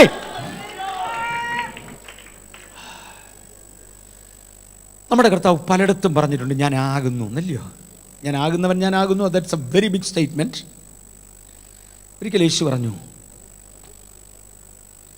ഞാൻ സാക്ഷാൽ മുന്തിരിവള്ളിയാ, എന്നിൽ കായ്ക്കുന്നതൊക്കെയും ഫലം കായ്ക്കും. ഞാൻ മുന്തിരിവള്ളിയാ എന്ന് പറഞ്ഞ യേശു പച്ചവെള്ളത്തെ വീഞ്ഞാക്കിയത് തെളിയിച്ചു കൊടുത്തു. എൻ്റെ യേശു ഒരു കാര്യം പറഞ്ഞാൽ തെളിയിച്ചിരിക്കും. ഒരിക്കൽ എൻ്റെ യേശു പറഞ്ഞ ജീവൻ്റെ അപ്പമാണെന്ന്. വെറും 5 അവത്തപ്പം കയ്യിലെടുത്ത് വാഴ്ത്തു നുറുക്കി 5000 തൃപ്തീകരിച്ചു വിട്ടു. ഞാൻ ആന്ന് പറഞ്ഞാൽ ആന്നെന്ന് അതിൻ്റെ അർത്ഥം. എൻ്റെ യേശു ഞാൻ ആകുന്നുവെന്ന് പറഞ്ഞത് തെളിയിച്ചിട്ടുണ്ട്. ഞാൻ തന്നെ പുനരുത്ഥാനവും ജീവനുമെന്ന് പറഞ്ഞവൻ കല്ലറ തുറന്ന് പുറത്തു വന്ന് കാണിച്ചു. താൻ പറഞ്ഞത് നിർവഹിച്ചിട്ടുണ്ട്. ഇന്ന് ദൈവം പറഞ്ഞ ചില കാര്യങ്ങൾ കർത്താവ് ഇവിടെ നിർവഹിക്കുക. I am that healeth you, I am the lord that healeth you. ഞാൻ നിന്നെ സൗഖ്യമാക്കുന്ന യഹോവയാ, ഞാൻ നിന്നെ സൗഖ്യമാക്കുന്ന യഹോവയാ. നെഞ്ചിൻ്റെ പിൻഭാഗത്തായി തോളിൻ്റെ പലകയോട് ചേർന്ന് ശക്തമായ വേദന കൂടെ കൂടെ ഉണ്ടാകുന്ന ഒരു വ്യക്തിയെയും കൂടെ ദൈവാത്മാവ് കാണിക്കുന്നു. ഞാൻ കൈയുടെ അസ്ഥികളുടെ ഇടയിലുള്ള വേദന തൊട്ടു. തൻ്റെ തോളിൻ്റെ പലകയുടെ പുറകിൽ, തോളിൻ്റെ പിൻഭാഗത്തായി തോൽപ്പലകയുടെ പിമ്പിൽ ശക്തമായ വേദന അനുഭവിക്കുന്ന ഒരാളിനെ ദൈവാത്മാവ് കാണിക്കുന്നുണ്ട്. ഒരപകടത്തെ തുടർന്ന് പുറത്തെ അസ്ഥികൾക്ക്, അതെവിടെയാണെന്ന് എനിക്ക് മനസ്സിലാകുന്നില്ല, ഒരപകടത്തെ തുടർന്ന് പുറത്തെ അസ്ഥികൾക്ക് കേടുള്ള ഒരു വ്യക്തിയെ പുതിയ അസ്ഥികൾ സൃഷ്ടിച്ചെന്ന പോലെ സൗഖ്യമാക്കി അയക്കുന്ന ഒരു ദൈവ വ്യാപാരം ഇതിനകത്ത് ഇപ്പം ഞാൻ കാണുന്നുണ്ട്. ഓ ഗാഡ്, അങ്ങാരെന്ന് കണ്ടങ്ങ് വിശ്വസിക്കും, അങ്ങാരെന്ന് കണ്ടങ്ങ് വിശ്വസിക്കുവാൻ, അങ്ങാരെന്ന് അറിഞ്ഞങ്ങ് മഹത്വപ്പെടുത്തുവാൻ ഇന്നടി ഞങ്ങൾക്ക് കൃപ തരണം കർത്താവേ. യേശുവേ, എല്ലാ കണ്ണുകളും തിരുമുമ്പിൽ അടയട്ടെ. യേശുവേ, ദൈവകരങ്ങളിലേക്ക് ഞങ്ങളെ ഏൽപ്പിക്കുന്നു. ഇന്ന് പകൽ ഞങ്ങളുടെ ഇടപെട്ട പ്രത്യേക മണ്ഡലങ്ങളിൽ ശാരീരിക രോഗസൗഖ്യങ്ങൾ, മാനസികമായ വിടുതലുകൾ, പിരിമുറുക്കങ്ങൾ, ടെൻഷനുകൾ, ഡിപ്രഷനുകൾ യേശുവിൻ്റെ നാമത്തിൽ മാറിപ്പോകുവാൻ. Hyper activities, I command you to come down. I don't know where and who is that. People suffering with the hyper activities. നിയന്ത്രിക്കാൻ കഴിയാത്തതുപോലെ പിള്ളേരങ്ങ് ചാടുക. The hyper activities, I command that be brought normal. I command that be brought normal. കർത്താവേ, ഡിപ്രഷനുകളെ സൗഖ്യമാക്കുന്ന ദൈവം, hyper ആക്ടിവിറ്റീസിൽ നിന്ന് വിടുതൽ കൊടുക്കുന്ന ദൈവം, യേശുവിന്റെ നാമത്തില് കാര്യങ്ങളെ നോർമലൈസ് ചെയ്യുന്ന ദൈവം. ഇന്ന് പകൽ സഭ ഒരുമിച്ച് നിൽക്കുന്നു. പരിശുദ്ധാത്മാവാം ദൈവമേ, അങ്ങ് ഇറങ്ങി നടക്കുന്നതിനായി നന്ദി. ഇവിടെ മാത്രമല്ല കർത്താവേ, ഇന്റർനെറ്റിലൂടെ ഞങ്ങളെ കാണുന്ന പലരും, ഒരുപക്ഷെ നാളെ കണ്ടേക്കാവുന്ന ചിലരും ദൈവിക വിടുതലുകൾ ഏറ്റെടുക്കേണ്ടതിന് പിതാവിന്റെയും പുത്രന്റെയും പരിശുദ്ധാത്മാവിന്റെയും നാമത്തിൽ ഈ വാക്കുകൾക്കകത്തിപ്പോൾ വ്യാപരിക്കുന്ന അഭിഷേകം ചില ദിവസങ്ങളിലേക്ക് ആ വാക്കുകളിൽ തുടരട്ടെ.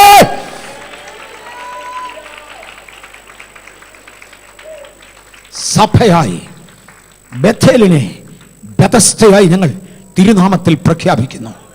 തിരുമേനി കൽപ്പിച്ചതാകയാൽ അതങ്ങനെ ആകട്ടെ.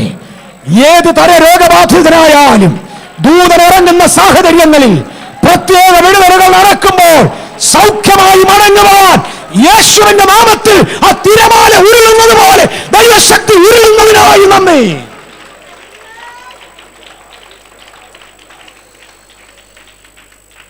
അങ്ങയുടെ വിടുതലിന്റെ കരങ്ങൾക്കായി നന്ദി. ഇന്നത് സംഭവിക്കട്ടെ, സൗഖ്യമാകട്ടെ, ദൈവിക വിടുതലുകൾ വ്യാപരിക്കട്ടെ. തലയുടെ ഒരു സൈഡിൽ മാത്രം വേദന, പ്രോബബ്ലി ദ ലെഫ്റ്റ് സൈഡ്. തലയുടെ ഒരു സൈഡിൽ മാത്രം വേദന, കണ്ണിൻ്റെ മുകളിലായി നെറ്റിയുടെ ഒരു ഭാഗത്ത് മാത്രം തലവേദന ഉള്ള ഒരാളിനെ കർത്താവ് സൗഖ്യമാക്കാൻ ആഗ്രഹിക്കുന്നുണ്ട്. ഒരു ചെന്നി മുതൽ തലയുടെ മധ്യഭാഗം വരെ ഏറെക്കുറെ വരുന്ന ഒരു സൈഡിലെ തലവേദന, മുൻഭാഗത്തുണ്ടാകുന്ന തലവേദന യേശുവിൻ്റെ നാമത്തിൽ വിട്ടുമാറാൻ ഇന്ന് ഞങ്ങൾ ആവശ്യപ്പെടുന്നു. പരിശുദ്ധാത്മാവേ, അങ്ങ് അടിയനോട് ചേർന്ന് ഇന്ന് രോഗസൗഖ്യത്തിനായി എഴുന്നേറ്റിരിക്കയാൽ നന്ദി. ഇവിടെ നടക്കുവാനുള്ള വൻ വിടുതലുകളുടെ നന്ദിയായി, ഇന്ന് തുടങ്ങുന്നതിനായി നന്ദി. ദൈവക്രിയ ഇവിടെ വെളിപ്പെടണമേ, ദൈവക്രിയ വെളിപ്പെടണമേ. അത് യേശുവിൻ്റെ നാമത്തിൽ തന്നെ. ആമേൻ. കൈയുടെ നീളം കൂടുന്നതും കാലിൻ്റെ നീളം കൂടുന്നതും ഒക്കെ ചെയ്യത്തക്ക ഒരു സ്വാതന്ത്ര്യം ഇപ്പോഴുണ്ട്. എനിക്ക് നമ്മൾ ഫസ്റ്റ് സൺഡേ ആണ് ഈ സ്റ്റൈലിൽ ഇതിനെ കൊണ്ടുപോകുന്നത്. അതുകൊണ്ട് ഇന്ന് അങ്ങനെയുള്ള കേസിന് വേണ്ടി ഞാൻ ടൈം എടുക്കുന്നില്ല. ഞാൻ ആവർത്തിച്ച് പറയാം, കൈയുടെ നീളം കൂടുകയും കാലിൻ്റെ നീളം കൂടുകയും ഒക്കെ ചെയ്യുന്ന ആ ഒരു ആത്മീയ അന്തരീക്ഷം ഓപ്പണായി കഴിഞ്ഞു, ആ ഒരു ആത്മീയ ശക്തി ഓപ്പണായി കഴിഞ്ഞു. പക്ഷെ ഞാൻ അതിൽ ഓരോന്നിനു വേണ്ടി ഇപ്പോൾ സമയമെടുക്കാൻ ആഗ്രഹിക്കുന്നില്ല. അതിൻ്റെ ടൈം കൺസ്യൂം ചെയ്യുമെന്നതിനാൽ വരും ദിവസങ്ങളിൽ അത് ചെയ്യാം. എന്നാൽ ഇന്ന് ഞാൻ അതിനു വേണ്ടി ടൈം എടുക്കുന്നില്ല. ആ ലെവലിൽ ആത്മീയ അന്തരീക്ഷം മാറിക്കഴിഞ്ഞു. തീരാവ്യാധികൾ ഉള്ളവരെന്ന് വിധിക്കപ്പെട്ടവർ, ഇന്ന് ഇതിനകത്ത് വന്നിട്ടുള്ളവർ സൗഖ്യത്തിന് വേണ്ടി തയ്യാറായിക്കോ? ചെറിയ രോഗങ്ങളുടെ കാര്യം ചോദിക്കാനില്ല, കർത്താവ് ഇന്ന് പകൽക്കാലം ചെയ്തിരിക്കും. ഓ ഗോഡ്, ഇരിക്കുന്ന സമയത്ത് ദയവായി അവരവരുടെ ശരീരങ്ങളെ ഒന്നുകൂടെ